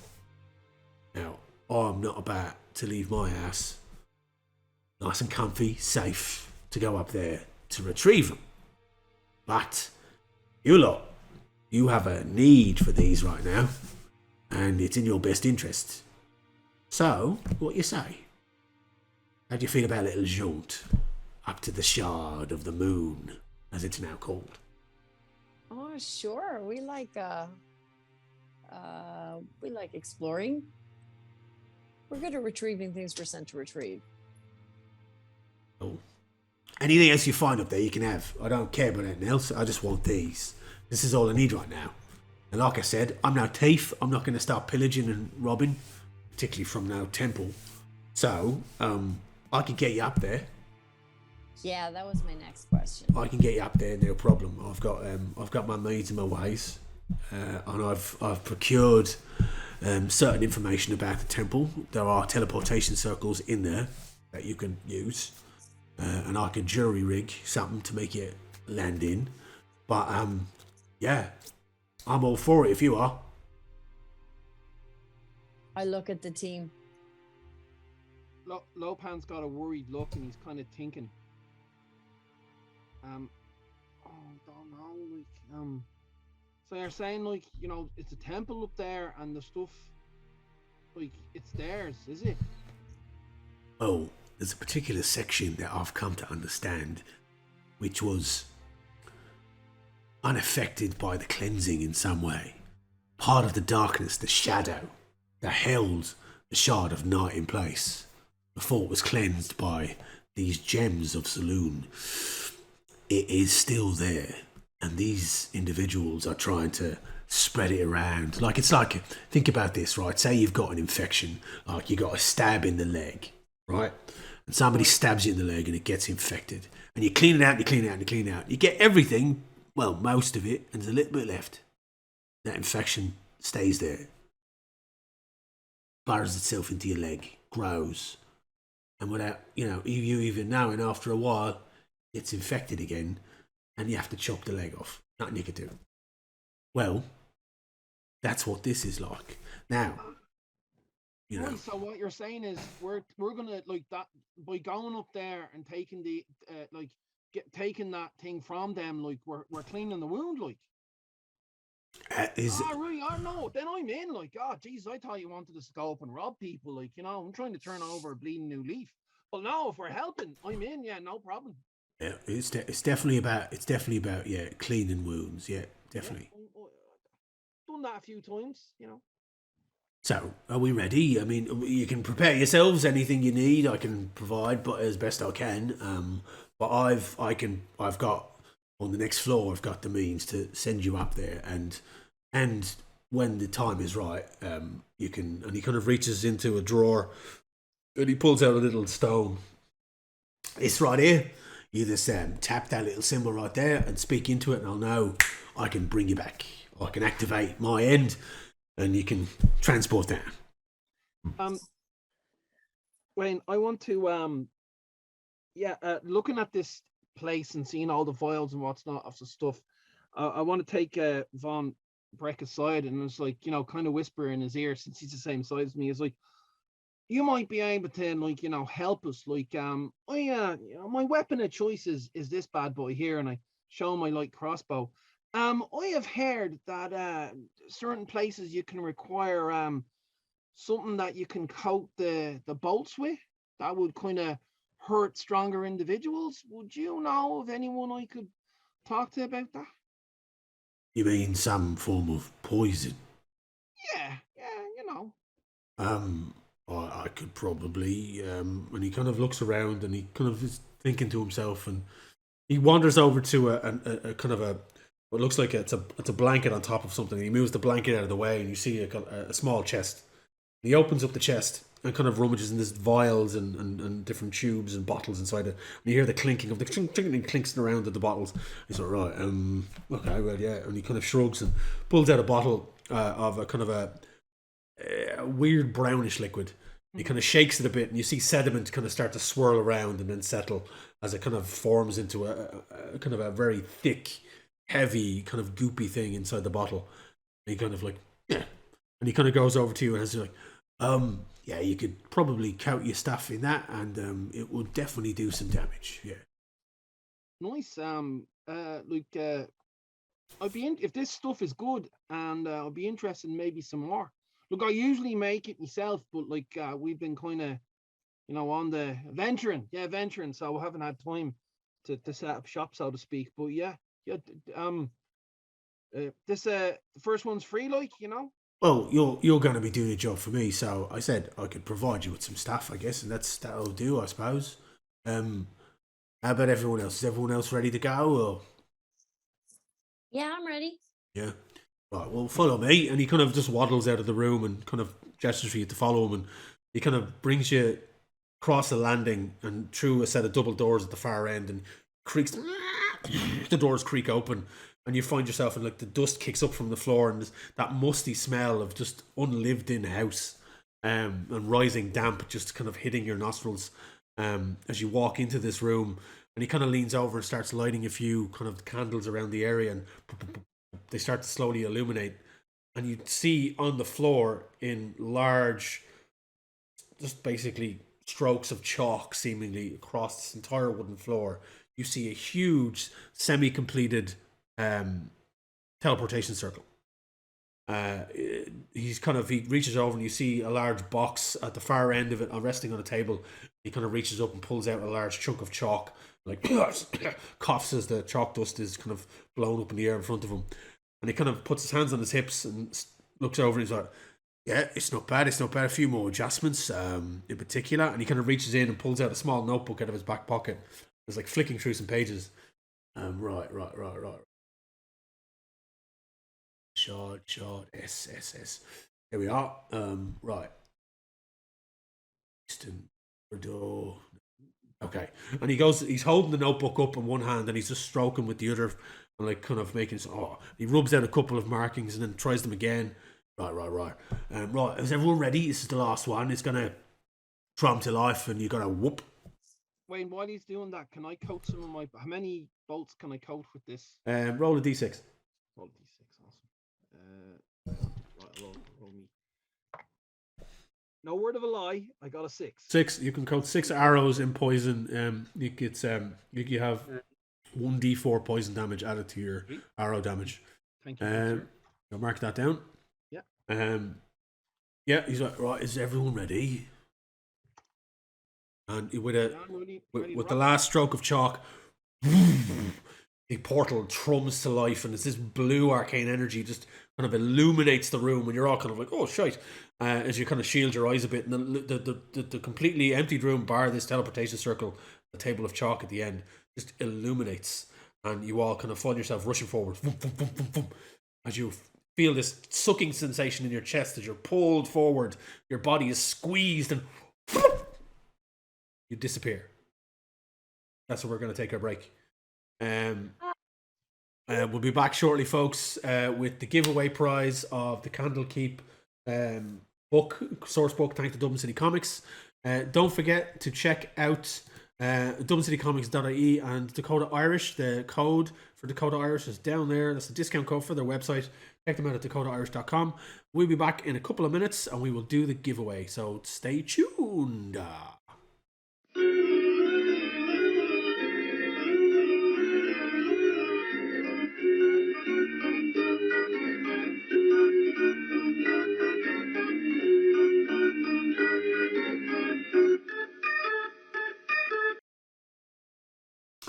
And we are back, folks. Hello. We've just back from our break there.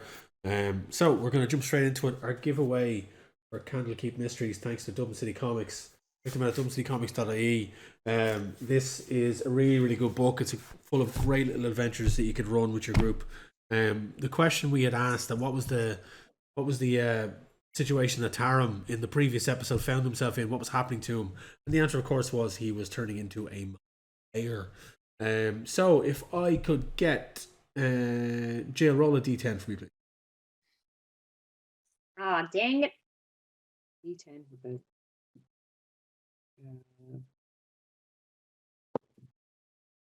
1.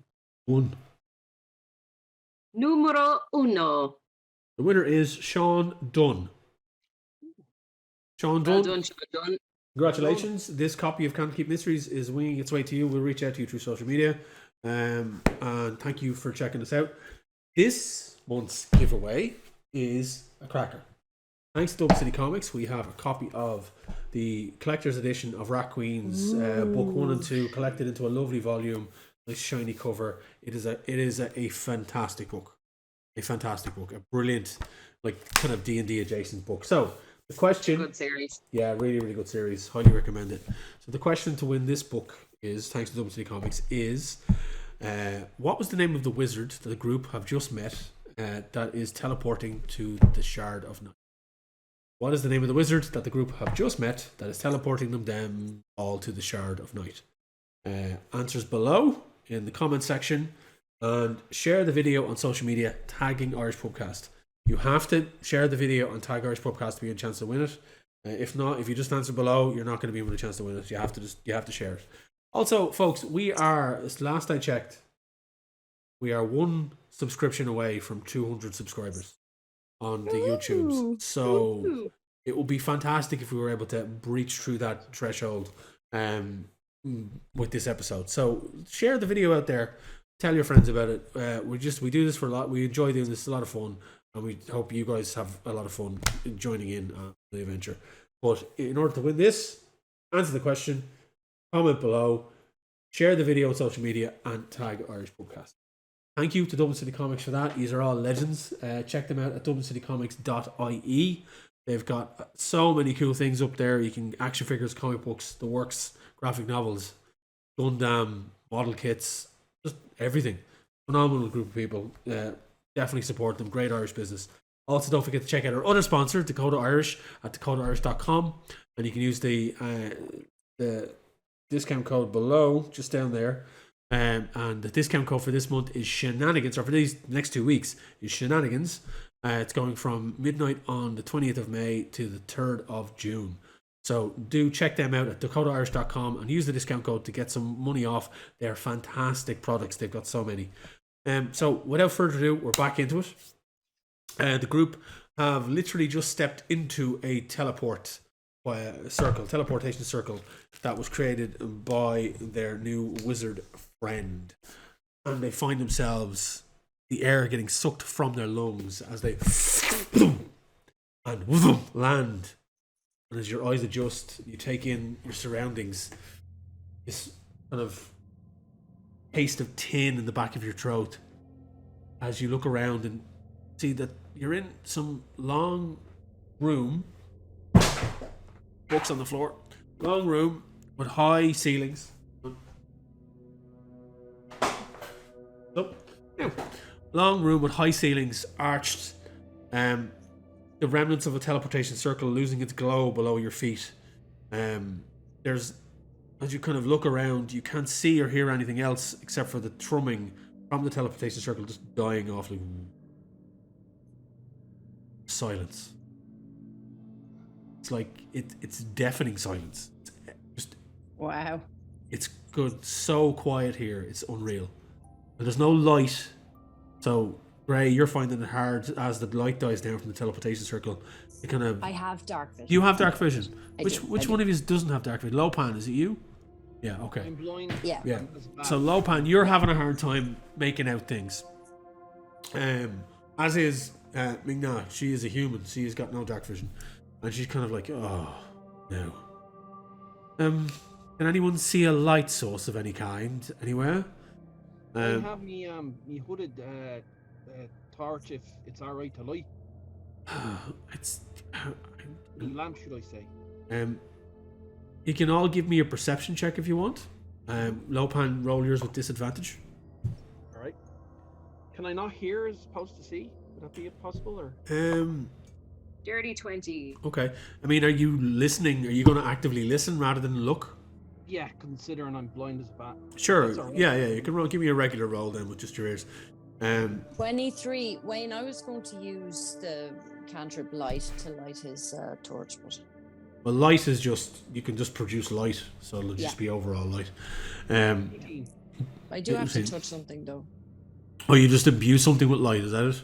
Touch one object. Ah, okay. It's not dancing Yeah. lights or something. Okay. Cool. No. So, before that even happens, yourself and Zilzara, the both of you kind of take in the room, and you can see in the different shades of grey around here that it's like you're inside a cathedral. It's like tall pillars that go up into Gothic archways, and there's no real natural light anywhere, but there's definite an arcane glow humming throughout this entire building. Very, very faint. Doesn't really provide any light, but it's like the entire building, all the stone in here seems to be just giving off some kind of arcane energy. As you produce light, Gray, and you kind of touch the hooded lantern, it springs to life, and everything is brought into sharp relief. You see long shadows kind of stretch out as Lopan holds up the torch, and you can see off down the distance a long curving corridor that moves out through a large archway at the end of this room at the far end, about 60 feet away. There's nothing else in this room. The teleportation circle is kind of there's like stone fence as such around half of it, like it's on the back end of it. You know, in those old churches, like large Gothic churches, they have the stone barriers at the altar. it's kind of like that, where they have a kind of a semicircle around the back end of the teleportation circle that's now completely died off. And as you take in the rest of the room, it's pretty much empty. Nothing else here. You do see the doorway that leads off into the distance. Okay. Can I do investigation in this room just in case there's any loot? You can, yeah. Give me an investigation roll. Not to be confused with my instrument of choice. Oh yeah, 22, bitch. You look around and you don't find anything. This is an empty room. It's Okay. like there's, and it's strange. Like this whole thing looks extremely well kept. There's no destruction here. There's no kind of wear and tear, weathering of the stone. It's pristine. Everything is clean. There's been no kids teleporting up here with a few bags of cans. None. There's no evidence of any knacker drinking at all. And it's just full on. You're just there by yourself, eerie silence. You can't hear a thing. Wow. Or see Okay, we're anything. gonna head towards the door, are we, gang? I feel like we should be whispering, but yeah, I think so. Like, do you want me to like go a little bit in forward and keep an eye for traps and whatnot? Or do you think we're alright? Yeah, if you think you got a keen sense for them, Lopan, then sure. Well, with Why not? the light now, I reckon we'll hopefully be able to spot them or smell them. Sometimes you can smell the oil or the sulfur. Yeah. As the four of you kind of move through this area and into the next corridor over, and the lantern is kind of lighting the way, the long arcing shadows that kind of stretch out along these corridors, it's like they say, like, darkness is not the opposite of light, it's just the absence of it. And the darkness here seems to be somehow extra thick. Oh, it's like the country. Yeah, it's like you can't, even with dark vision, you can see your usual 60 feet, but once, or whoever you have any longer, then that's fine. But as soon as you hit that dark wall that you can't see past, it is solid. And you're like, what the? Like, usually you're able to make out something, but there's nothing there. And it's like the actual lantern is cutting through all of this darkness. Wayne, would you say then that how could I put it? If from what we're seeing, that if it was just a normal fire, we wouldn't see it. It wouldn't do anything. Is that what we're getting? Give me an Arcana check. Actually, for shits and giggles, I'm gonna roll it on D&D Beyond, just so you can see how bad I do. Yeah, that is an 8. 8. Yeah, you just see the light, and you're looking at the light going, this is a pretty light. Pretty light. Well, I got it. There, as you get move further through the corridors, and again, it's all very similar. It's all very samey. It's like long cathedral-like corridors. You get into the second room, and you go from the first room into a long corridor that loops around at a curve to the right. You get to the far end of it, you're in a second room. But in this room, you see first sign of anything that's out of place. As you step in, what you see is large stacks of crates, tools, not so much like shovels or anything, but like miniature pickaxes. There's large kind of winches and cranes of sort. It looks like somebody is either excavating this place, or this is a collection of equipment that's built for excavation. And here you find disused lanterns, 1 or 2 rucksacks, sleeping bedrolls, but nobody else is here. There's no bodies here. There's no people here. It's just all disused material. And the heavy layer of dust over this tells you that they've been here for a while. So is there anything at this point the group want to do?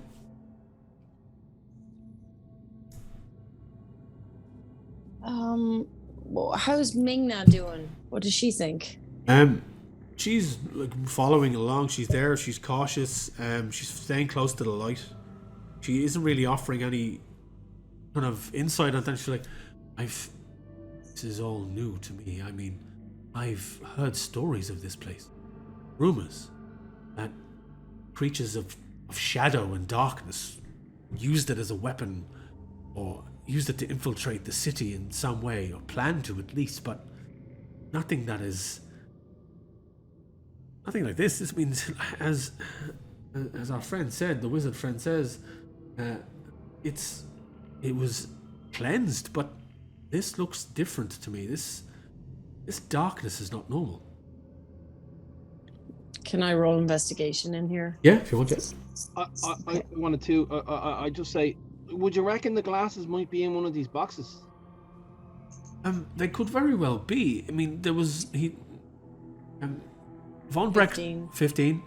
You're going through it. You find a few gold coins, 20 in total. You like kind of just strewn about, like a spilled pouch off in one corner. You do find a couple of notebooks, and in the notebooks, written in common, it's basically detailing exploration of this area and a couple of different sub-levels below. Nothing overly intricate. They do say that they found a couple of artifacts, but nothing that matches the description of what you're looking for. But the description definitely says that the deeper down they went within the tower, the more interesting finds were there. Okay. But there's also mention of the feeling, one of them in particular, one of the paragraphs in particular, talks of a group feeling that they were being watched at one point on the shifts. That's it. There's not much else in that. Sorry, Lopan, what were you asking? It was Well, it was pretty much like I wanted to check the boxes to see if the glasses were in there as well. But, yeah. There's the stuff that's found here is kind of trinkets, small bits and bobs, a couple of old tomes, tablets that have arcane writing on them, but nothing that matches what you're looking for. Right, well, that's it. So, does the group want to continue on? Yep. Yeah. Yeah. I want to get to where the good stuff is. Yeah, there's nothing here. You find at either end of this room, like the entrance that you came in, it's kind of like it's not so much, it's not like a wedge shape or anything, but it's not a square or rectangular room. It's got weird angles at the corners that upon investigation you realize this is kind of like the edge of the tower. So the curve of the tower is just here. You find on the left side of the room, you find a winding staircase that goes down, and then if you look up, you see the rest of it goes up a couple of stories as well. And you do find more kind of debris here, and there's seems to be signs of some point where somebody was at least using a pickaxe on part of the wall here, but it didn't look like they were trying to excavate something. As you get past it, you notice that the pickaxe seems to be like they were swinging at something on the wall, but then the pickaxe is just on the ground and there's rock and debris everywhere, but there's nobody else. Do you want to go up or down? Down. Down. What do you think, squad? I think down, like usually like all the good stuff's hidden downstairs, like even though we're floating in the air, I reckon they might still do that. Or maybe they put it up top, because like, you know, you'd be wrecked climbing those stairs, and that's when, I don't know. Down, yeah. So you start to make your way down, and Zilzara, as you're making your way down, kind of Ming-Na kind of sidles up beside you on the stairwell as you're walking down. She's like, tell me, has your scarring gotten any worse or bigger, or you feel any pain in any way? I've had no pain. Well, I haven't checked it since I showed you this morning, so I have no idea. It's gotten bigger. It certainly doesn't. Can I check to see if it feels like it's Yeah, growing? it has slightly. There's a couple of more characters just coming up across the top part of your coming across your shoulder and your arm. Okay. It took about 3 days for mine to complete, and while there was no pain, definitely worrying at first. So I understand if you're apprehensive about all this. And again, I can only apologize because it was not my intention for this to land on you. Anyway, we seem to have been on the run non-stop for the last while, and this seems to be just another stop along the way. Hopefully we can find a solution for this soon. Yeah, that'd be nice. Listen, I know this isn't your fault. It's, it's not like you and Taryn were expecting to get spell scarred yourself. I haven't really asked, but what were you all doing in that cave? I didn't really get much of a chance to take it all in, but it seemed to be, we came through a gateway of sorts. I've seen those type of portals before. They are like shortcuts across the plains, but it just pulled us out of the air. Yeah, we went looking for some problematic cultists. Oh. Cultists can be of the problematic type for sure. Interesting. She kind of just nods along as you make your way down. It takes a couple of minutes, but you go down a couple of flights. And as you get down the stairs, you see more equipment and more scaffolding. Part of it is actually holding up some of the staircase because it seems to be kind of falling apart in sections. And you're getting down towards the bottom part of the tower, and you see more kind of disturbances here, upturned rocks. The ground is uneven, and there's a couple of doorways that have been blocked by falling rocks off to one side. But overall, for the most part, it looks structurally sound because it's been propped up by anyone that's come in here and done a bit of excavating. You find yourself in front of two different doors, and there's not some. It's not that it's a foul stench, but there's like a heavy scent of. It's kind of like decay, but it's settled slightly. Lopan, with the torch, are you leading the way? Yeah, I'm looking for I'm looking for traps, looking for anything, hopefully ahead of time to warn the group. So yeah, I'll be in front with the torch. Like, if you're looking for traps, you can give me an investigation check. Cool. I didn't know. As I said, I think it's the first time I've ever looked for traps, so yeah. I have no idea what I had to use. So, perception, yeah. Oh god, dice, you've let me down. I rolled a 2 plus 4 is a 6. 6, so, yeah. Like again, like you're distracted by you're looking at the shadows and the light. Every now and again, when you look to one side, you feel like at the corner of your eye something's moving, and then when you go to look, it's just a trick of the eye with the light. So you're kind of distracted, and you don't really notice anything. You don't see anything in particular, and particularly no traps. Can Lopan make little shadow puppets as he's going? Yeah.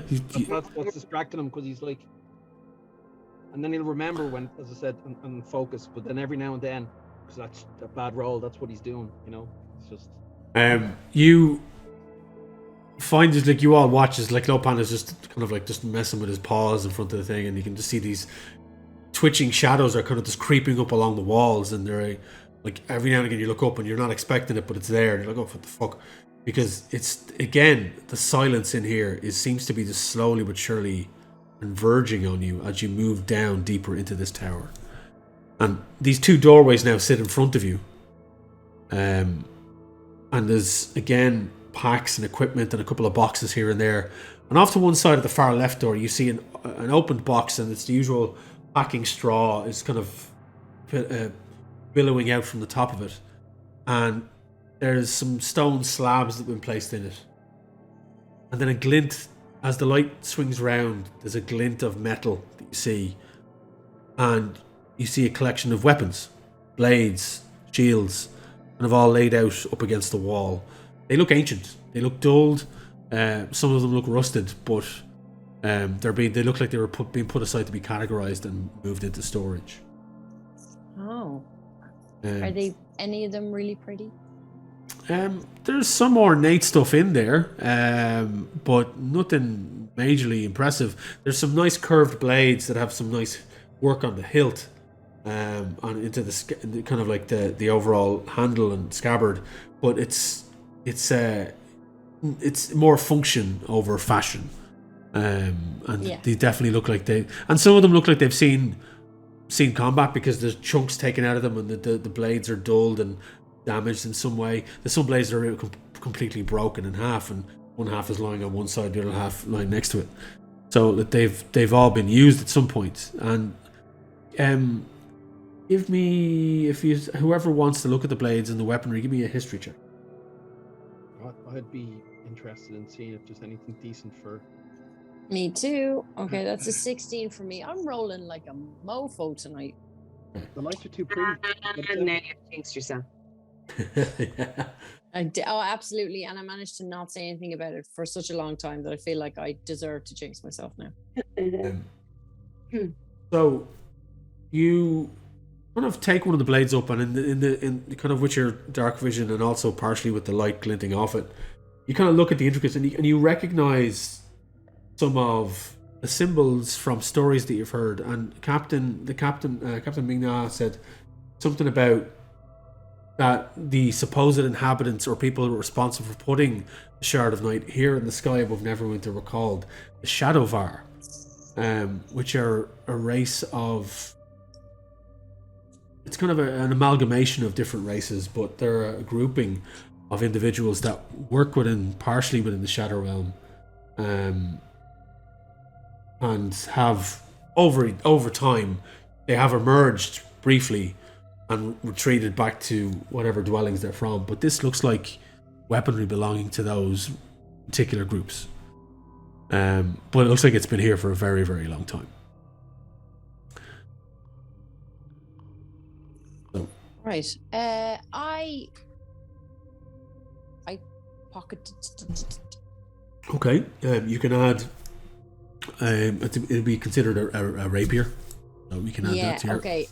And it's going in the backpack. I'm not going to carry it. Okay. Figure it probably needs attention. Okay. So you have the two doorways in front of you. What did the group want to do?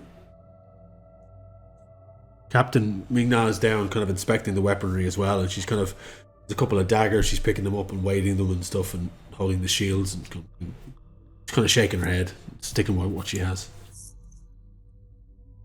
Can excuse me, sorry, can I roll like investigation or arcana or something to see if there's anything weird about these doors before we try and break them open? Yeah, give us an investigation check. And the doors are up. There's no doors, there's doorways, so there's no actual doors. They're open, like it's again. As Lopan lifts up the light, you can see, I think with your dark vision as well, you can see into the rooms, but again, the shadow and the darkness in here is just all enveloping. Like, I have dark vision for 120 feet, right? But like you were saying earlier, it's like once you reach the limit, it's completely... It's solid, yeah. Solid. Gloopy darkness. Gloopy, soupy darkness. Okay, that was a... What did I say I was wrong? An investigation. That's dirty 20. Jesus. Nice. You're wrong. How many 20s have you? Dirty 20s have you rolled tonight? It's quite a few. 3 At or 4. Least 2. Yeah. So you're kind of checking out the doors, and as you get close, as you get close up and you see, and you kind of run your hands along the brick, just checking for any traps or like that, you notice that on the inlay of the door frame, of this stone door frame, you start to see symbols and runes that match the tattoos that are appearing on your body, symbols that we recognize. Again, not full sentences, not full descriptions, but every now and again, in amidst of all these little hieroglyphs and arcane rubbings and writings, you see the odd symbol that you're going to go, hang on a second. And Familiar. You're familiar, and Ming-Na comes up kind of beside you and looks herself, and she's... That's quite interesting. And she kind of looks, peers into the room, and she's kind of squinting to see if she can see anything. She can't. I think we're on the right track. I mean, it makes sense to me. The rest of you think, but these match. It would appear so, certainly. That guy and that dude over there, I've definitely seen them on me. Indeed, I think I've something. She kind of pulls down she's trying to look down. She's like, that's the same as this one here. She's kind of pointing. It's like, it's similar. I do believe we're meant to go this way, and it's where you're standing. This is the door on the left. The door on the right had similar writings and stuff, but none of the similar symbols. But the one on the left did have this. I do believe we're meant to go this way. as she kind of points into the darkness behind her, and then kind of gestures for Lopan to move forward with the. Grand, so yeah, like you don't have to tell me twice. Off I go, and start like hopping off in the direction. And I'll stop to look where they were pointing to, and kind of like as if I know what I'm doing. I was like, oh yeah, I see. Oh yeah, definitely this way. He's such a super, and I love him. I need you all, as you're walking into this room, it's kind of it's a tight enough corridor that seems to dip down at the far end. As you get closer, you see it looks like it's a slope going down. Can all of you give me your survival check? Yeah. Oh no! Oh no! Oh no! Oh, no, survival doesn't mean what you think it means. Let's see. 15. It's a 30. 12. 20 for Rolled off a 20 onto 15. Okay. As you kind of get to where this slope is and look down, you kind of look and go, that goes down pretty deep. And then you're kind of trying to do in your head the geography of where you are. And you realize that is going down outside of the realm of the tower's geography. Oh, so we've gone beyond where the bottom of the tower should be. Yeah, it was just invisible. So like you're all well enough, and definitely Ming-Na, she rolled a dirty 20, 14 plus 6, and she's like, this doesn't make sense. Clearly it's arcane in nature, but this doesn't make sense at all. She kind of cautiously peers down the slope. What are the group doing? Lopan is like, he's taking out a little small caltrop, and he's like, no, this is just bigger on the inside. Deadly, like, I've heard of these things. Just in case this could be an illusion, and we're like, if we step down it, we could literally be falling to our doom. So I just want to just throw the caltrop and let it roll. Yeah. Just in case it is an illusion. Yeah. Ding, ding, ding, ding, ding, ding, ding. It just rolls about, you just chuck it and it rolls about 10 feet and then gets to the end of the slope and rolls out onto the flat surface and just sits there. No difference. It looks real like, so it's just bigger on the inside. Deadly. I'm gonna take out 2 daggers. I'm just going to have them in case there's a big slope to kind of just like stick them in the ground or whatever. And in case there's anything tricksy that comes along. It's just Greg on the slope like, oh. Now, obviously, I'm pretty nimble on my feet. Yeah. But I'm just ready for the rest of Invisible Castle. So what's the marching order here? Who's going first? Lopan. I'll pick up my caltrop when I get down. Cool. Yeah. Rare. Okay, Zilzara's at the back. I take Gray's in the center. Ming-Na's kind of hang between the center and the back, close to Zilzara. The 4 of you make your way down towards this slope, and you hit kind of the flat ground that levels out, and you see another doorway that opens into a large antechamber, a large room that is kind of, it's not so much triangular, but the walls are kind of at a slope to come up, and then this flat at the top, and it's just all brick. And you can see like a walkway up the center that leads to a small kind of section that kind of loops out into a semicircle. And in the center of the semicircle, there's like this large stone, not a sarcophagus, but it's like a large, what looks like a large stone box. It's about 4 feet high and 6 feet wide. And there's like a slab on the top of it. There is a large kind of standing stone behind it that is covered in these arcane symbols.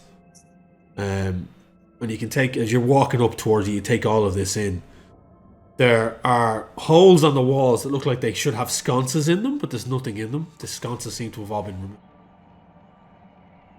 And the darkness here is just fully enveloped on the floor, and as you're walking up, the light of the lantern is just cutting through it, but in a sharp relief. So it's like you have a solid line of light forward and back, but not around you, as it kind of, the light is trying to push out into the darkness along the walls, but it's just not penetrating it. and you get up to the center section, and you're right at where the altar is. Not the altar, sorry, the box, the large stone slab box. And you see, resting on top of it, parchments, pamphlets, books. One or two crates are actually on the far side of it now as you get close. And as the light comes up, you see a glint of gold and silver off to the left-hand side of the top part of a box. Ooh. Can I go over there and probably to no good effect, can I cast Identify again? Well, I mean, like, you go over and you look down and there's stuff in the box, so you can pick it up Right. and, you know. The box. The box. Okay. What's the box? I'm just gonna open the box then. The box. It's the top. Open the box. It's open, but there's packing stuff on this material, whatever it is. There's stuff sitting in this kind of packing straw. And you reach in and start pulling out these different things. You pull out a large, what looks like essentially a telescope, silver, and kind of one of those extendable ones. But it's got all manner of kind of runic symbols along the side, with a kind of a green lens, crystal lens at the top part This of is it. probably what our boy's looking for. No, it's a telescope. So he was looking for a set of glasses. Oh, okay. And as you're kind of digging deeper, Ghost with no cigar. yeah, digging deeper down, your hand hits something that's kind of like a brick shaped, and you feel the edges, and it's got two prongs coming out of it. As you lift it out, you see that it is these are the glasses that he's looking for. This device with the multiple lenses. Now, a couple of the lenses seem to be broken and twisted, and the arms of them are kind of slightly bent. But I'm sure somebody with your abilities, Kim, would be able to fix them, no problem.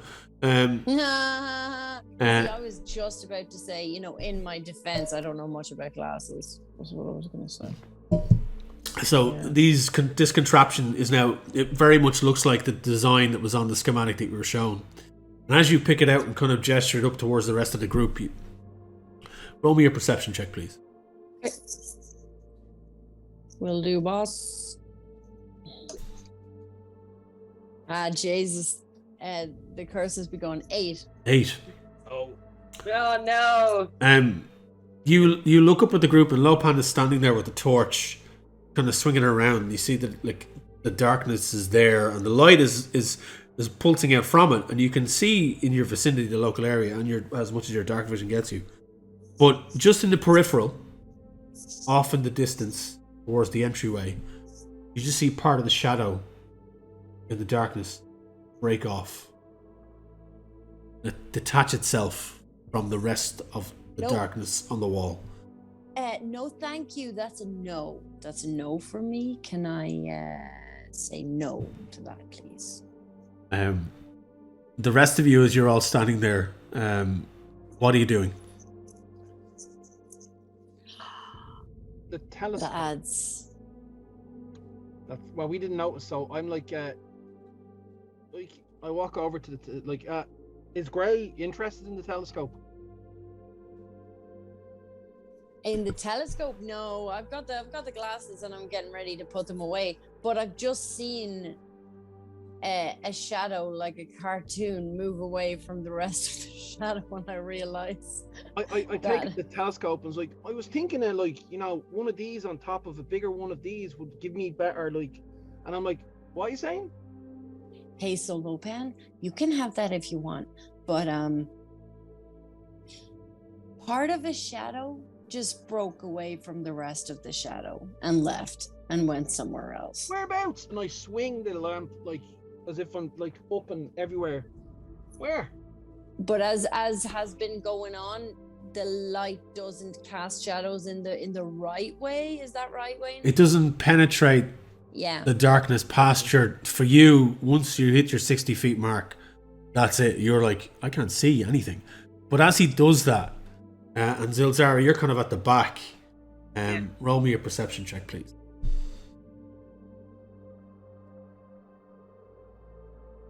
Oh dear. That's a 6. 6.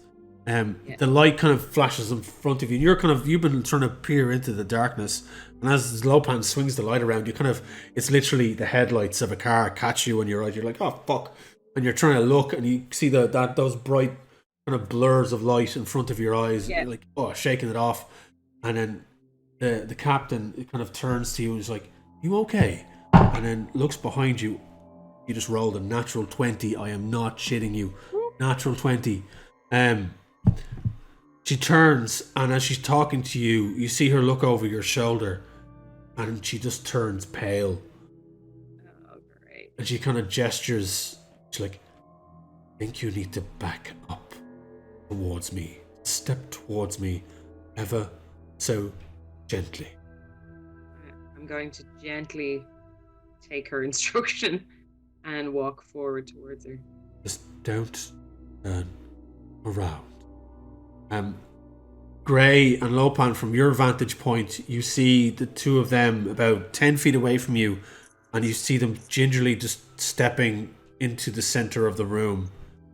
And as your eyes are drawn up, you look over and you see that a larger chunk of the darkness detach itself and start to move along the floor towards them. And then raising up just this form out of the blackness, you see a head start to move upwards, cloaked shoulders, long, spindly, bone-like arms, as this creature floats up into existence from the darkness. Long, tattered robes, no legs, no feet dangling, just the end of the robes hanging in the air. Its skeletal-like face, see-through, you can just see out through it into the rest of the night, the darkness that is surrounding it, as it kind of moves itself forward. Its creaking head, arms outstretched. And that's where we're going to end tonight's episode. I was like, am I going to have to get some magic missiles going here? Yeah. Man. Yeah. That was creepy as fuck. Yeah. Nope. It's like, looks like Lopan's finally met some undead thing. Yeah. We hope you have enjoyed this episode, folks. It was episode 3 of Sorcery Shenanigans. I've been your DM, Wayne. These have been your fantastic players. Yep. I've been Darren. Jill. Don't forget to enter the competition, folks. Put the answer below in the comments and share the video on social media, tagging the Irish Pubcast. Also, check out our sponsors, Dakota Irish, dakotairish.com. There's the discount code. That is Shenanigans. And the correct spelling should be down there. You can check it out. And also, Dublin City Comics, dublincitycomics.ie. Thank you so much to both of our sponsors for their continuing support of the show. They're just great bunches of people. Hope you've enjoyed that episode. It was a bit of fun. We've been obviously back doing it on the old video chats. Hopefully for the next one we'll be in person and we'll be sitting in the same room together and we can really enjoy ourselves. But until the next time, folks, stay safe, look after each other, take it handy.